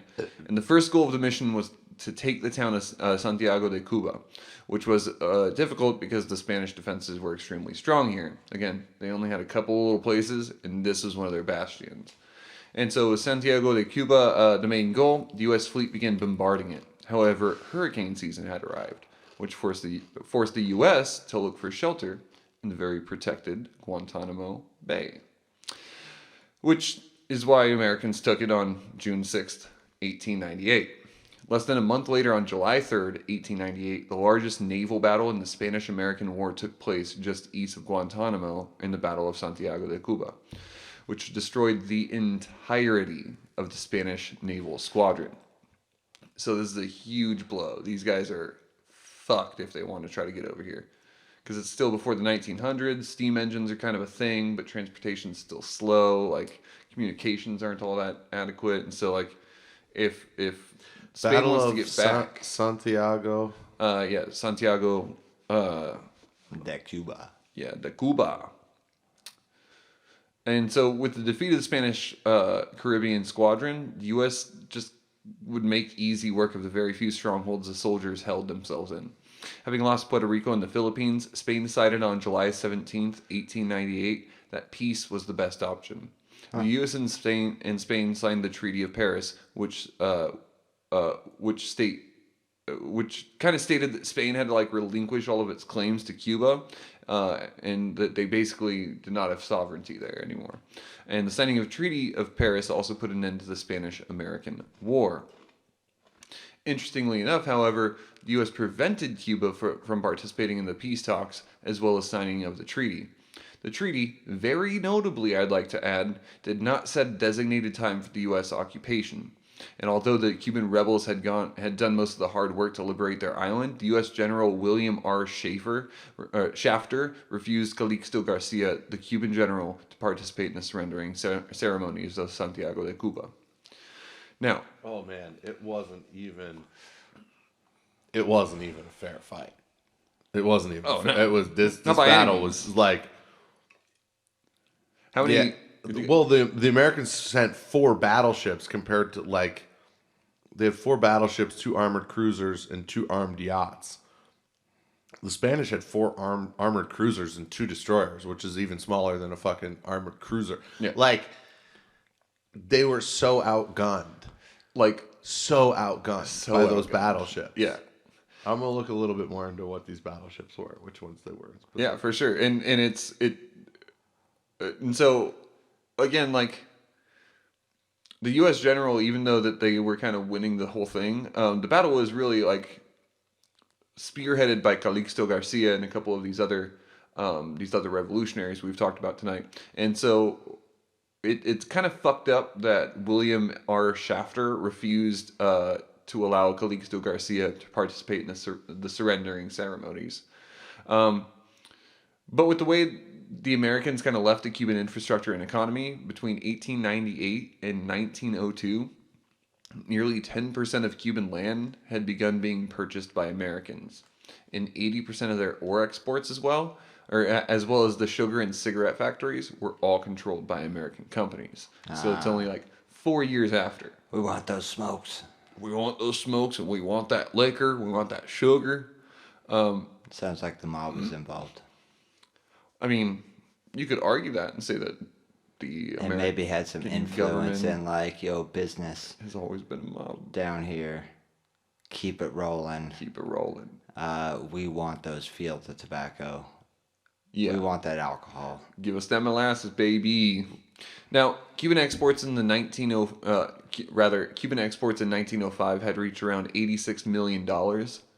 But by 1918, just 13 years later, that figure had jumped up to $300 million. And this is also around the same time where molasses made from the sugar cane in the Caribbean had created that sticky oozing flash flood we've talked about in Boston.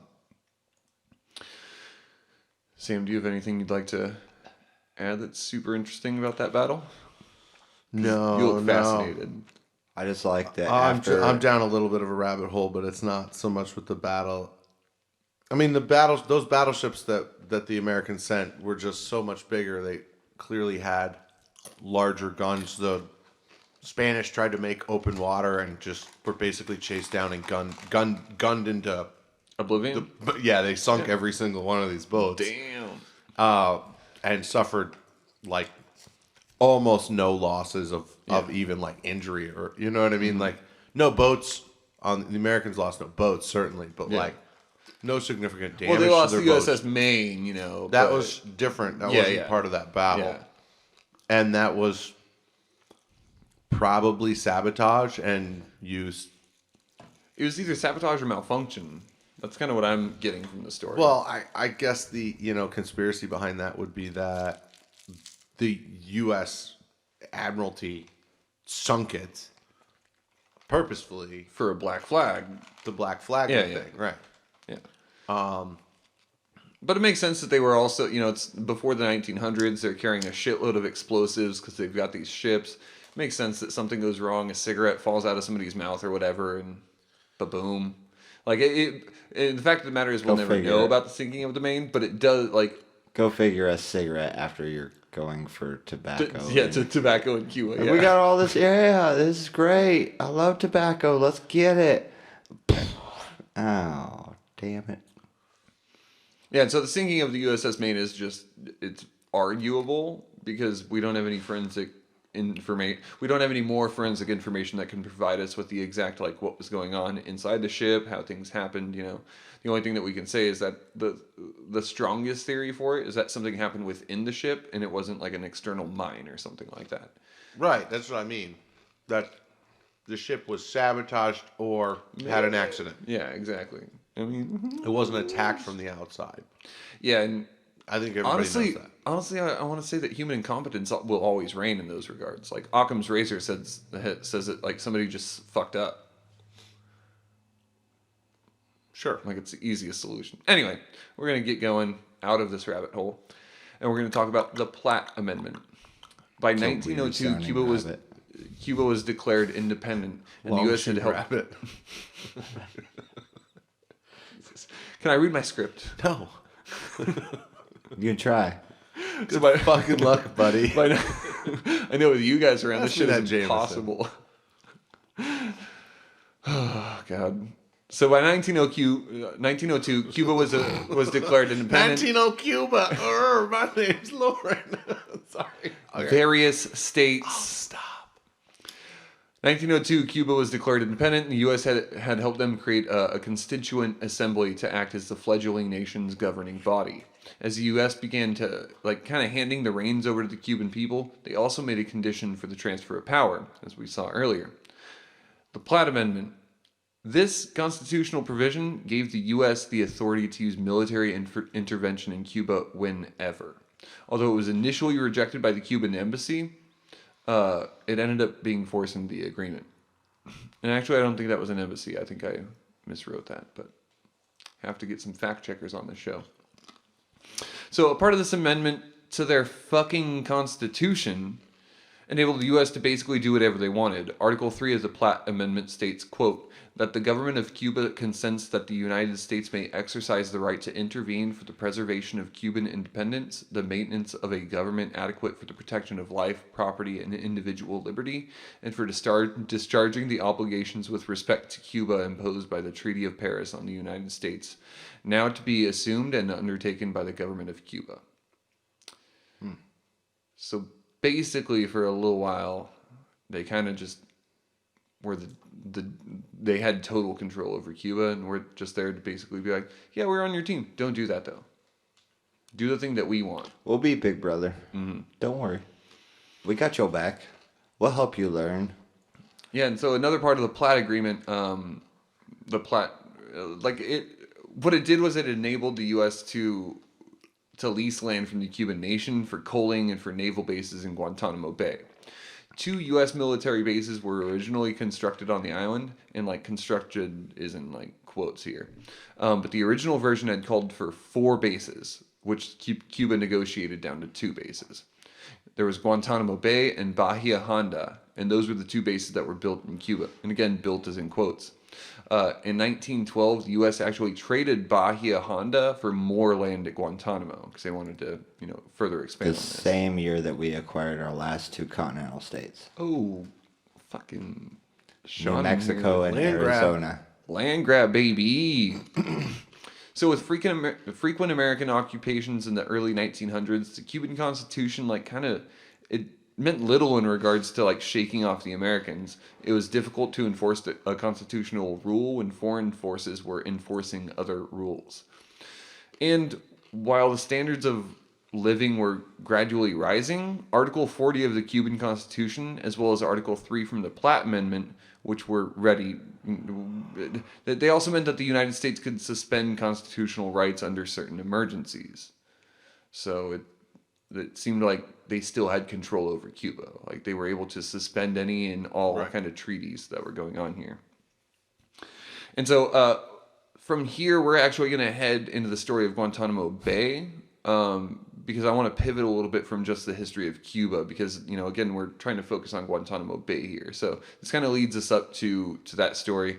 And So what I wanted to talk about was just how Guantanamo Bay was held from Cuba, and to do that, I'm just going to address the Atlantic right now. It's an article you can find on their website. Quote, signed by President Theodore Roosevelt, the initial lease enabled the United States to contribute the defense of Cuba to contribute to the defense of Cuba through the maintenance of coaling and naval stations.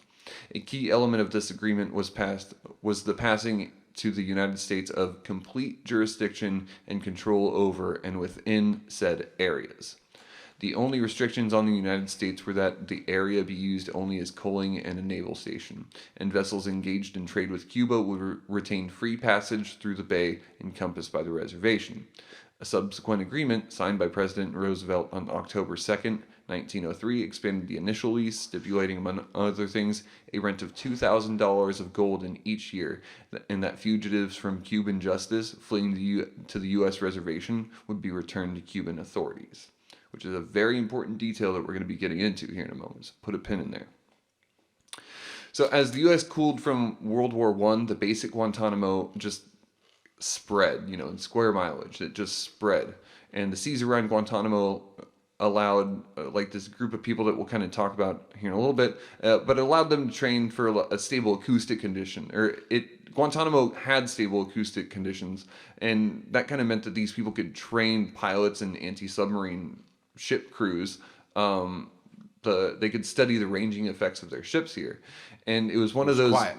Yeah, it was quiet, and it was one of the biggest military training grounds in the Caribbean at the time. And so with another war that we're not going to talk about, with the Sergeant Revolt squashed, the provisional government survived and was able to do some pretty remarkable things at this time, because this was an internal strife here.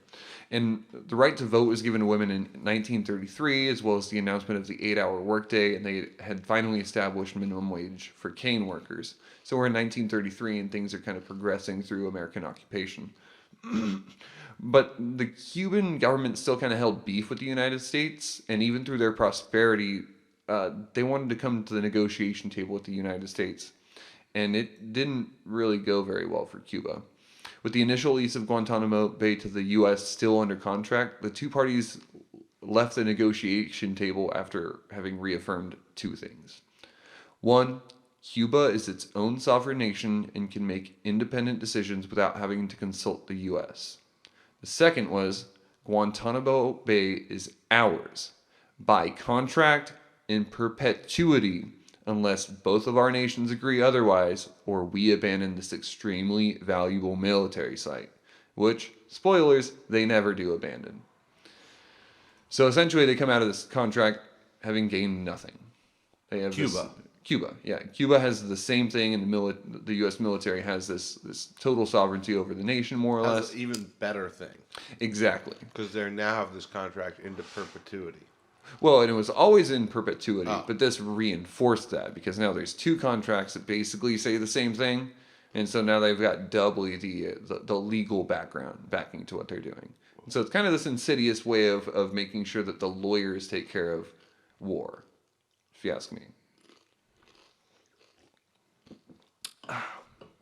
And so... Well, it's not like Cuba could fight the United States. No, not at all. Well, and also, it's been beaten into the ground for 400 years at this point. Like, there's no way it can do anything. It is just constantly being invaded and exploited. So, colonialism. Colonialism.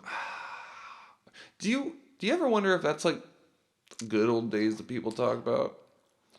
People are always mentioning the good old days, and I don't know which days they're talking about.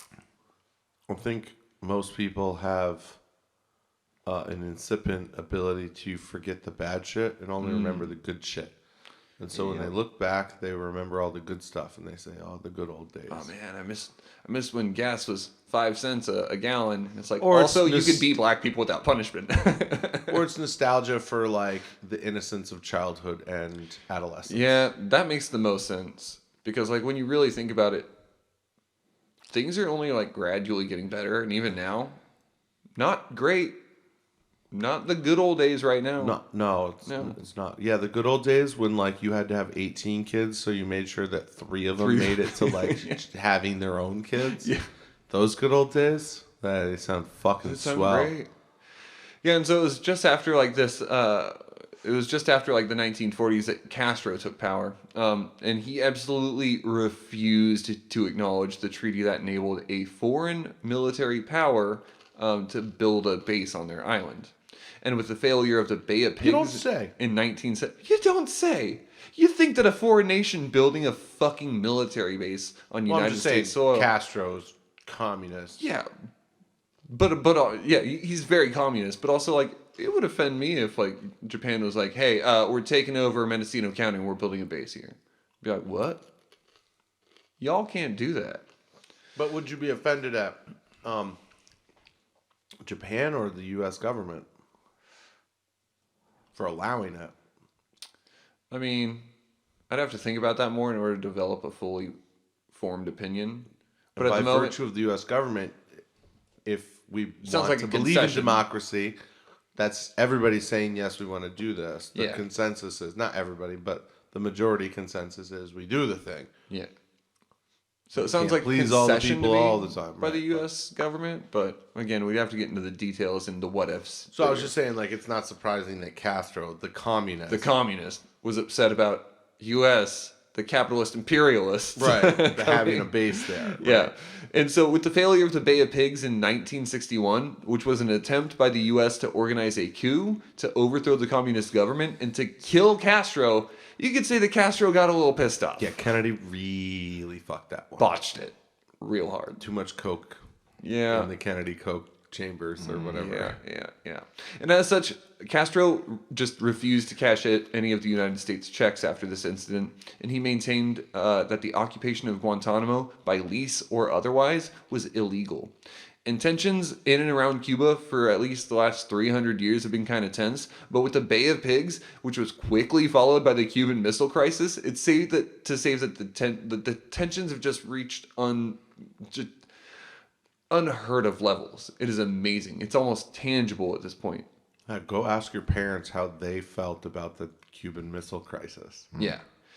And so after the kidnapping of 29 sailors and Marines from Guantanamo Bay, after that in 1958 ended, 3 weeks later, the U.S. began to do a couple of things.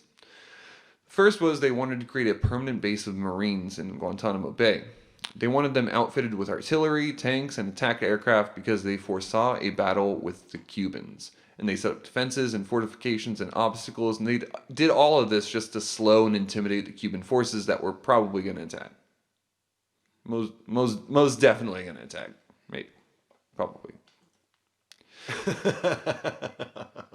The attack that they prepared for never happened. In fact, the reason Cuban forces had set up defenses around these bases wasn't actually to ever attack the United States. It was there for a much, much more simple reason. To stop asylum seekers from leaving Cuba and crossing over into U.S.-controlled territories where Cuba had no jurisdiction. One of the agreements that they had signed, and I believe the Platt and the one of the other Guantanamo Bay amendments. is U.S. soil. Yeah, and so literally, It's not like, oh, I lease a spot in the mall, but it's still owned by Pyramid. No. This is our land. This is basically an embassy with warships. Right. It's a lease, but it's treated as sovereign soil. Yeah, and so a part of their agreement was that like Mexico or Cuba rather would do their part to keep people from crossing over and becoming asylum seekers, and that was a part of their job, a part of their agreement. That border that they established was literally them just fulfilling one part of their agreement. But the Americans just saw it as a threat. And Used it. Yeah. And They it didn't just, see it as a threat. They knew exactly what the fuck was going on. you know what, that makes much more sense because it Same as the Maine. on the whole, it really just describes American foreign policy to a T. Do you think? Oh, wow. Right? Shots fired. Pop, Shots pop. fired. Shots in the dark. Every one of them hits. Everyone. It's a big whale. We're standing right next big to it. galactic whale. Big old purple galactic whale. So, in between 1961 and 1995, the Fleet Trading Group, which did a lot of that submarine training and the training of Marines, they did much of their training there in Guantanamo Bay. But when they left, the utility of Guantanamo Bay basically left with them. The space was rendered almost useless. The response to this was pretty simple. The Navy would reduce the amount of resources held at the base to just enough that the provisions of the 1934 treaty were still met, which kept the U.S. from losing their sweet-ass but practically useless Rent control. Yeah. It's exactly that. No. We got to move my cousin in because it's got to stay in the family. Otherwise, we lose rent control. Yeah. Yeah. That actually happened to my family. But to Cuba. But to Cuba. Not to an apartment complex. Oh, it was the half the 13th floor of a fucking building on West 86th Street. It was a nice apartment. Damn. And it was like nothing. Like $800 a month or some shit like that. So around 1996, the Navy started discussions about getting rid of the U.S. Navy started getting into discussions about getting rid of the base at Guantanamo, which was to kind of help with the de-escalation of the Gulf War that had kind of was currently underway. Wait. How the Persian Gulf War? Yeah. Okay. I'm just checking, man, because we've jumped a long from way before the revolution Yep. to the Persian Gulf War. Yep. Like we've covered pretty much We've every single war. We're blown right past it. We've developed the continental United States in this podcast. Right. And so what we're working on again is like the small picture was the start of the Caribbean, and last episode Jenkins War. I'm just trying to keep track of who's president. For each That's, of your little. yeah, and again, Roosevelt, we have McKinley. We've gone from like colonies McKinley, and then territories to the continental United States being the U.S. of A. And that's why this episode was so hard to write, because it was like, how much of this Dropping do I bombs include? on Baghdad, apparently. Yeah. Well, and it's like, how much information do I include for each decade? Because we've already fought in a Cold world war with Cuba and Castro in the United States. We could discuss that for an entire episode. And so it's really like there are some months of the Cold it. War that we could discuss, like just the first week of that month. Yeah. And we make a whole season. I mean, we were trying to represent the United States, our dominance in the world. Like World War I happened. Yeah.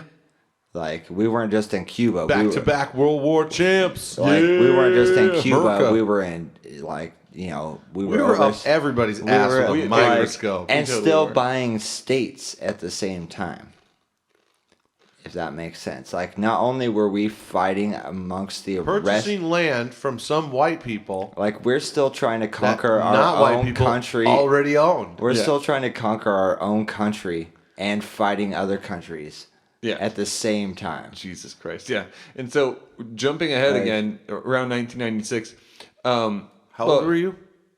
I was 6 at 1996. But we're jumping a little further than that.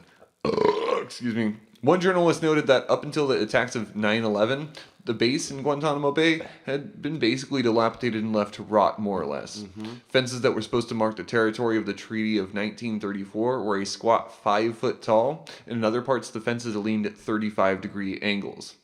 So these were useless fences. Rickety old fence. The roads and the bases were made of crushed coral, and they were just fucking littered with potholes. And these would actually prove a challenge to the troops that were on patrol in Guantanamo Bay. With the base being rendered ultimately my willies. Yeah, with the base being rendered ultimately a holding Because they're slot still now, using willies. the United States was messing with the idea of no longer possessing the area of Guantanamo. However, the events of 9/11 would revitalize the idea of the island. See, the U.S. had laws that prevented an indefinite detention.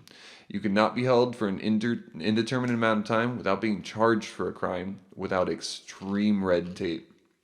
However, being that Guantanamo Bay was technically Cuban soil, the U.S. found themselves a nice legal loophole.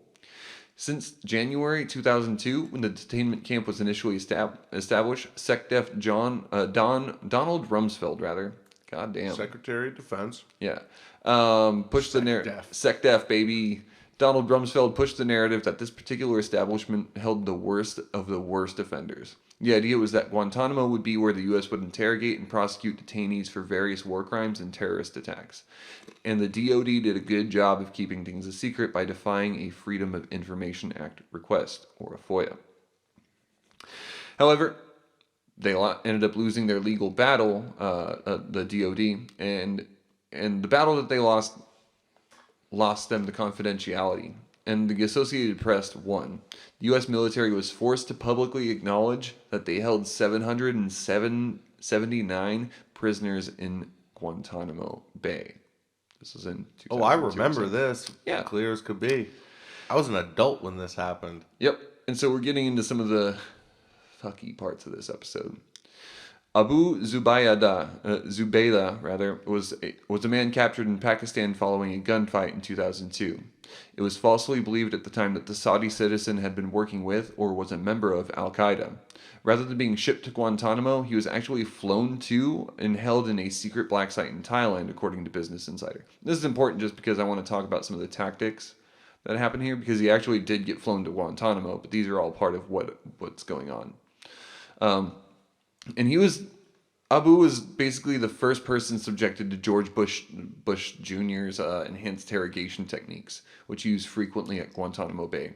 Abu would later testify that he had been terrorized by waterboarding nearly 83 times. The Senate Intelligence Committee, Sam? He kept count? I mean, I imagine that he lost count at some point, but maybe not. I don't know his whole story. Did you say nearly 83 times? I said nearly 83 times because I don't know Isn't if that that's an 82 accurate times? count. Well, I don't know if it's an accurate count. So like I just have to be It as seemed like a very... Just maybe more than 50 times. And that's horrible. well. And for the record, he stated 83 times, but I'm saying nearly because I have no idea about how like accurate his count. So he thinks 83 times. Yeah. So the Senate Intelligence Committee had made a report of the CIA, quote, torture programs, which had been partially declassified and released. What they had found was that the techniques were not only ineffective, but also brutish and far exceeding anything the CIA had described them to be. So I'm going to quote from Business Insider here. Quote, during one waterboarding session, Zubaydah, and this is them quoting the report, became completely unresponsive with bubbles rising through his open, full mouth. End quote for the report, continuing Business Insider's quote. At some point during Zubaydah's detention, he lost one of his eyes for unknown reasons. CIA interrogators were so worried about the details of Zubaydah's torture becoming public that they requested, quote, reasonable assurances that Abu Zubaydah would remain in isolation and incommunicado for the remainder of his life, the Senate report found. This is still Business Insider. Investigators found that the CIA lied to Bush about the effectiveness of the enhanced interrogation techniques used on Zubaydah, telling the president that Zubaydah gave interrogators additional information as a result of the torture. In fact, the report found that Zubaydah, now 48, provided the CIA with more information about Al-Qaeda activities, plans, capabilities, and relationships, and the group's leadership before being subjected to the torture than he did after. Yeah, he told them everything, and they were like, "Oh, we're torturing That you was anyway." But then, of course, the whole enhanced interrogation techniques. That was a whole thing, like a whole section where I researched on this a little bit. That it's just like two dudes that weren't even really qualified that really made this, like, it's called the enhanced interrogation techniques, which was a like very clever wording to like.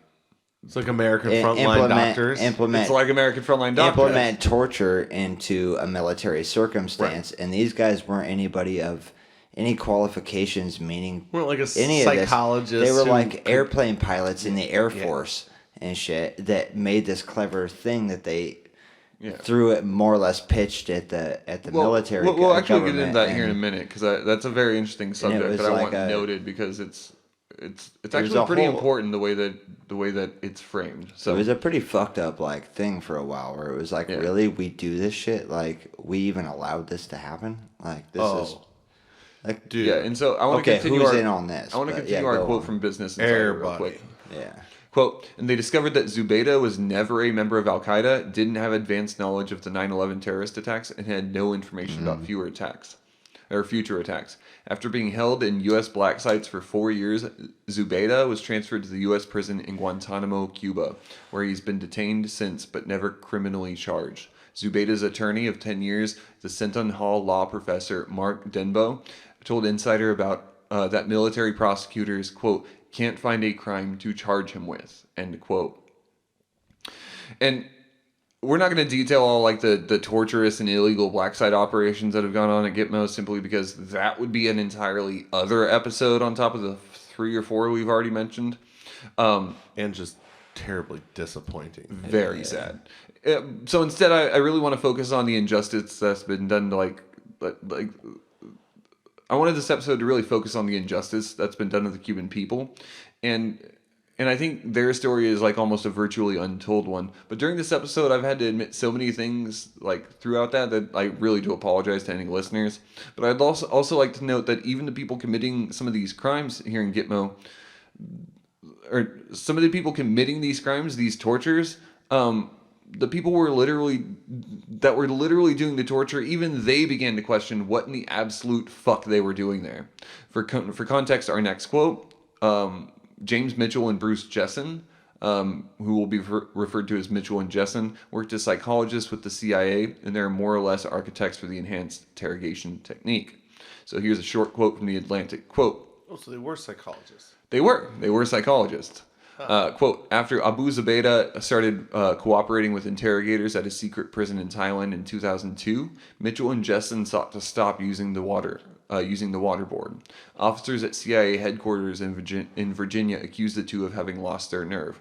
They said that we were pussies, that we had lost our spine, Mitchell testified.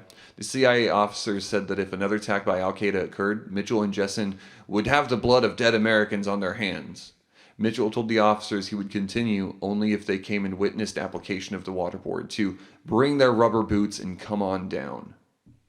Yeah, this is so even exactly the people doing this were like the guy who created the thing. This is what I was talking about. Is like the two people that were in charge and created this whole entire enhanced interrogation techniques were implementing this whole thinking process. Yeah. They were like, no, you don't think it's working? We'll bring your boots on down and see how it works, or don't like.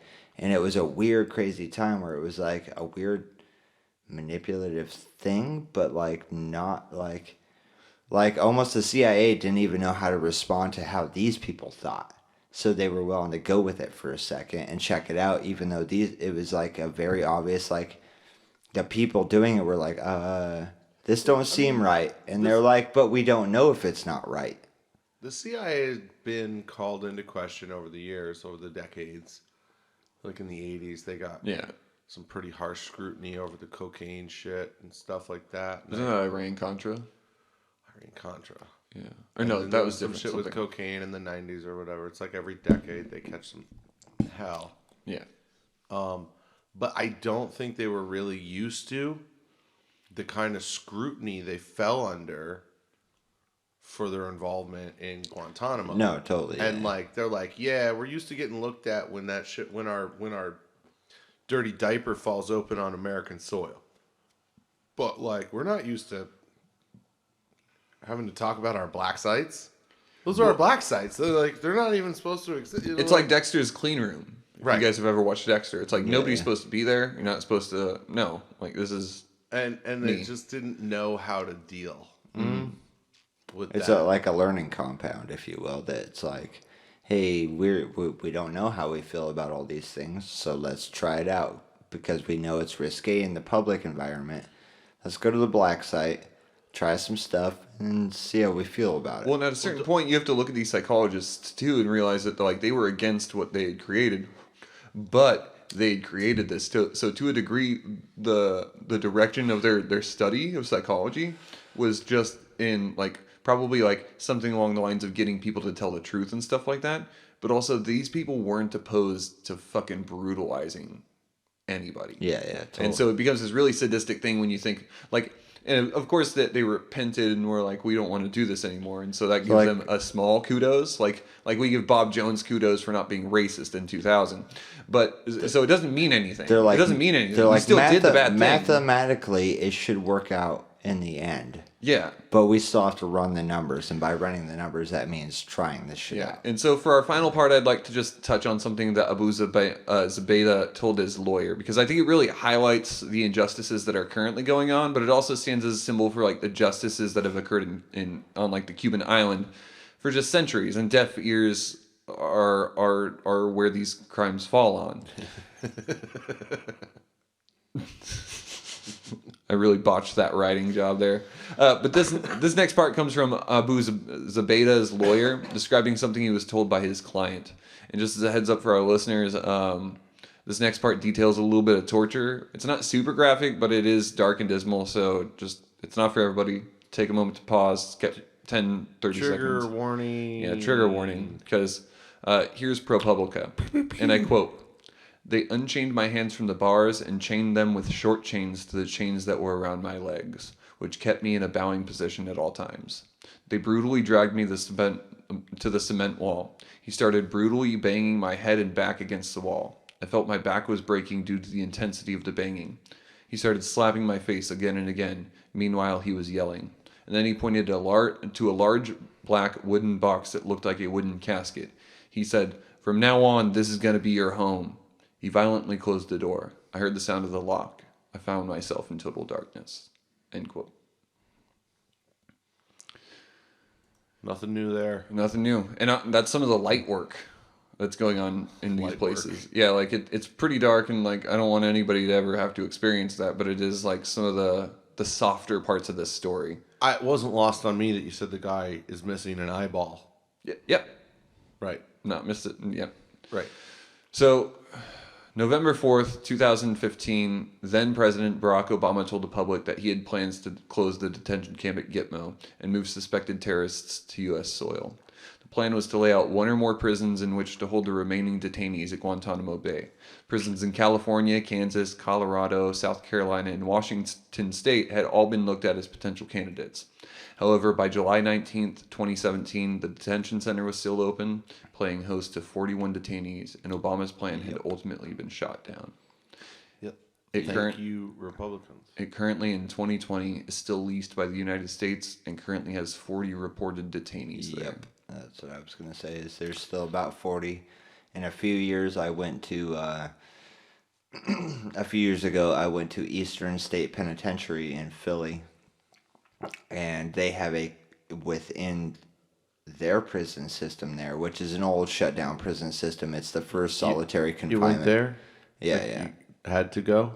I spent some time there. Let's just say that Part-time or I toured the facility, if you I still will. can't tell whether he was arrested or not. right? No, Do you want to talk about it, Bug? so I toured Eastern State Penitentiary in Philadelphia, and within their penitentiary, because that's the first solitary confinement penitentiary on U.S. soil, and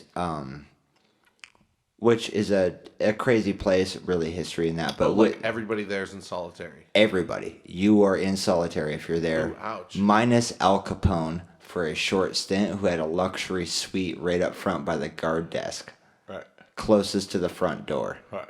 I won't be here long, fellas. No, it was just a headline paper. Christ. Hey, we found Al Capone. We got him on a small gun charge and threw him in there, even though they knew they were going to get him out. It was just hey, let's help make Philly look a little popular, tourist attraction. And they hooked him up with everything. What do you want, Capone? And he was like, I want this: a desk, a lamp, a nice rug, good bed sheets. They're like, cool, you got what you want. You're only going to be here for a few weeks, like whatever. Anyways, within that, what I was getting at is they have a Guantanamo Bay prison cell thing. Experience or whatever. Well, you can look at it. It's like, here's solitary confinement in the U.S. Here's what we're doing in the U.S. and Cuba when this was built. Yeah. And it's like literally like a chain link fence, like a dog kennel size, a small 4x6 little dog kennel that you just put your dog in for a little bit type of deal, like a single cell dog kennel with a guy sitting there, like you said, how they shortened the chain and hooked it to the back so you're in a kneeling position. So you're more or less in this 3 or 4x6 chain link fence on your knees, like you're kneeling down. Just that's it. That's your cell.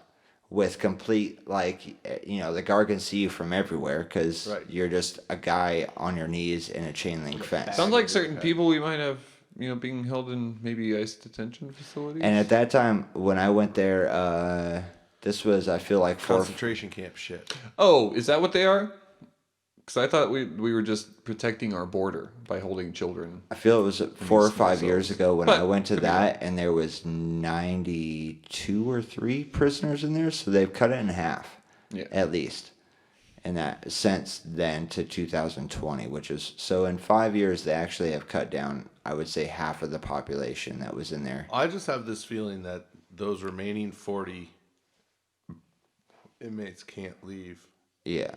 No, like I think it's like It's not that they can't leave. They can't leave because they're the most innocent of them all. that's exactly what we were. If they bring them, see, this is the thing that Obama was trying to do, right? When they're on Cuban soil, there's this fucking loophole. Yeah. But if they're the moment They're detained on they're US, not even like the moment they're on U.S. soil, like in the continental United States, laying down, touchdown. Now they're subject to all our laws, the same as you or I. innocent until proven Well, guilty. and again, that shit, I want to right? reread you one of the quotes from Business Insider. It said the CIA interrogators were so worried about the details of Zubaydah's torture becoming public that they requested, quote, reasonable assurances that Abu Zubaydah would remain in isolation and incommunicado for the remainder of his life. And you already mentioned that he lost his eye. Why? Like that, and that's really, I think, what we're bringing torture. up here. They there's a lot dug of, his fucking eye out with a fucking knife is what they did. there's a lot of people that are gonna die there because they cannot leave there. If they leave, that takes That an entire information fleet of cannot- the they military become out. incommunicado. Yeah. Yeah. They may be able to get out if they can't ever speak again. Yeah. But that's like, how do you stop a person from communicating? For sure.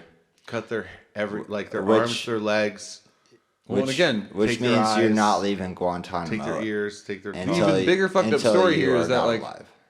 like, why the fuck do we even have Guantanamo Bay? This is Don't forget Cuban that fucking don't, land. Don't forget that George Bush Sr. was head of the CIA for some years. Yeah. Yeah, it's pretty And, cool. and then this all happened while his son was president. So Maybe there is an Keep the Illuminati secret. thread there. Hey. it's not like, but people in powerful positions maintain their power. Yeah. Hey, don't So- fuck this up, kid. Yep. The one thing you can't talk about is any of this. So what do we feel that we've learned today about the Cuban Revolution and kind of where we stand at Gitmo and kind of just the whole thing? How do you guys feel? Well, I guess my takeaway is, because I really do enjoy this has been very interesting from the Jenkins ear and looking into these things, but seeing the way one thing led to the next. Yeah. Right, the War of Jenkins' ear, in this weird roundabout way, unraveled the entire power structure for the next 200 years for two whole continents, Yeah. including those 40 detainees today in Guantanamo Bay. So we can go from this privateer Getting an ear off. getting an ear cut off. Yeah. Torture begets torture. Yeah.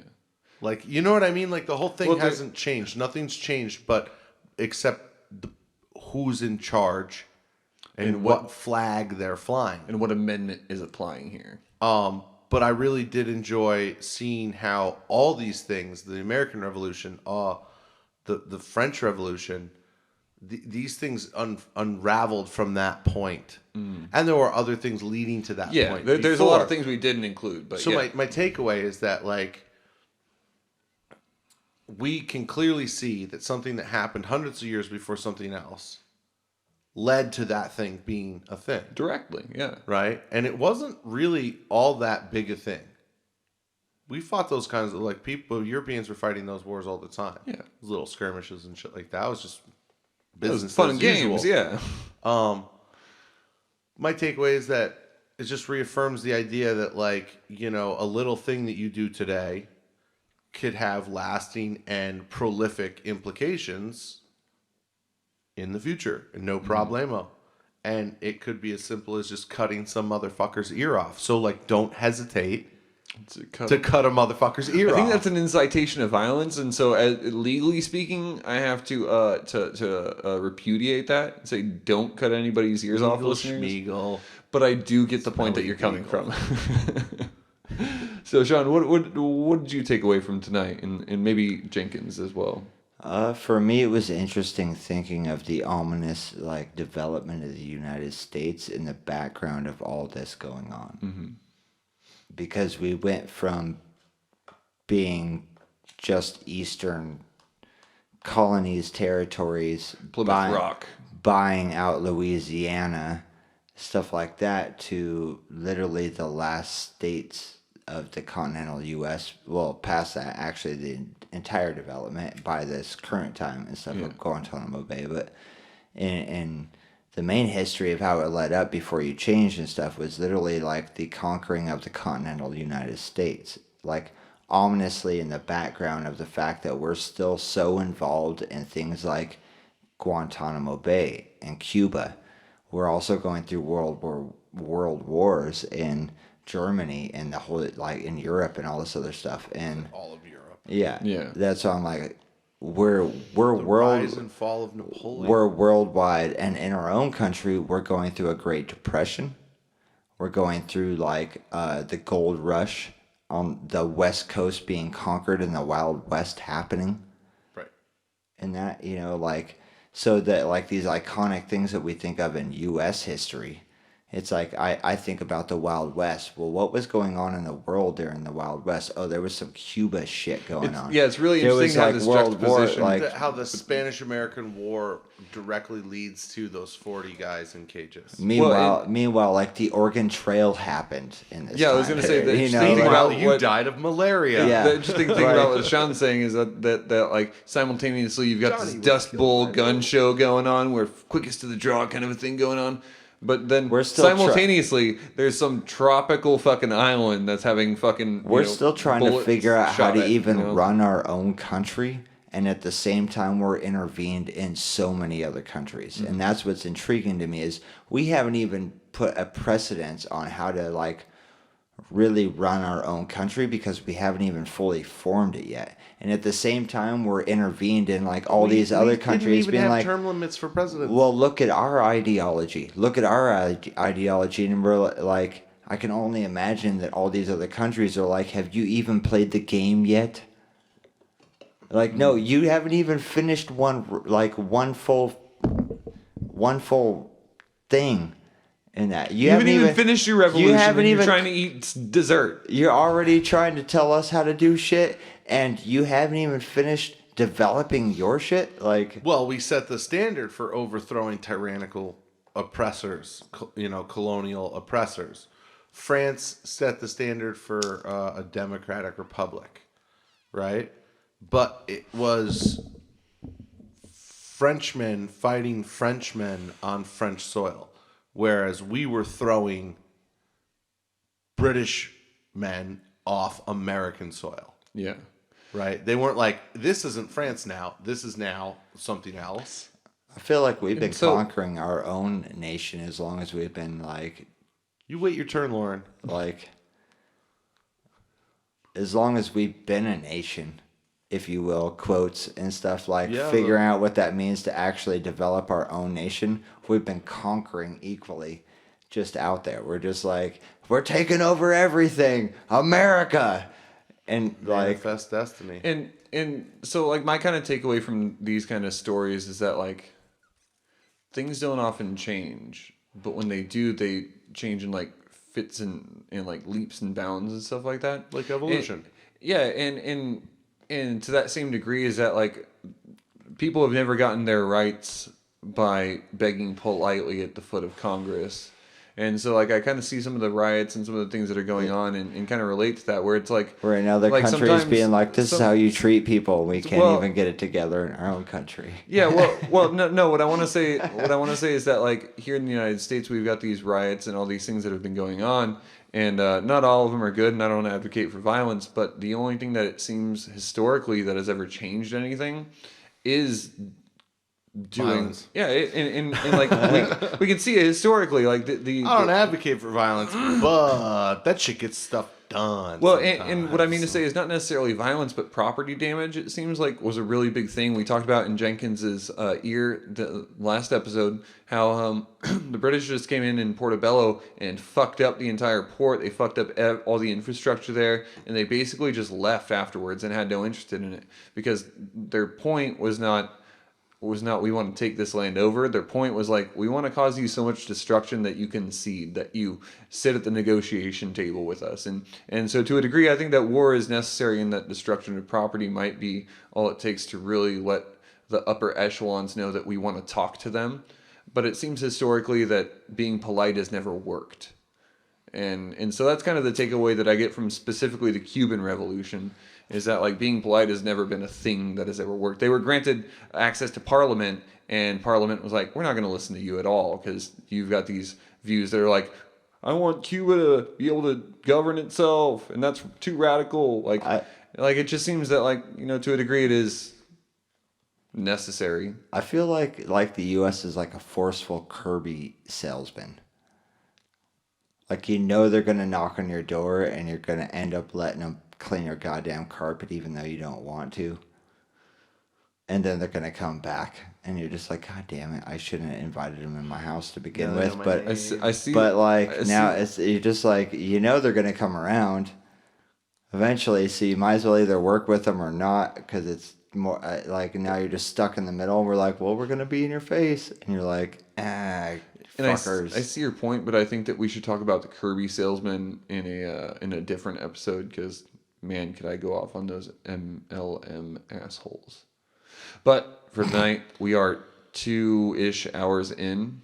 Oh, jeez. Yeah, so we have to Power episode. We have to conclude it tonight. Any final thoughts before I say the goodbyes to Wrap the it up, audience? bro. All right. I thought we did fine. No, I mean, we did well. You guys practice safe sex. Wrap it up. Thank you, Sam and Sean, for being here, and Sean for hosting us here at Fourth Corner. Oh, yeah. I hit record. Yeah, you hit record. He does it so well, too, with style and grace. And if you guys have gotten to this point of the episode, listeners, I want to say thank you for being here with us. You're brave. It was a very fun episode for me. And we've been Black Sheep and Bad Apples, and this has been various states of inebriation. So go out and have a drink, because I know we're about to. Thank you for being here. Yeah. We'll talk at you soon.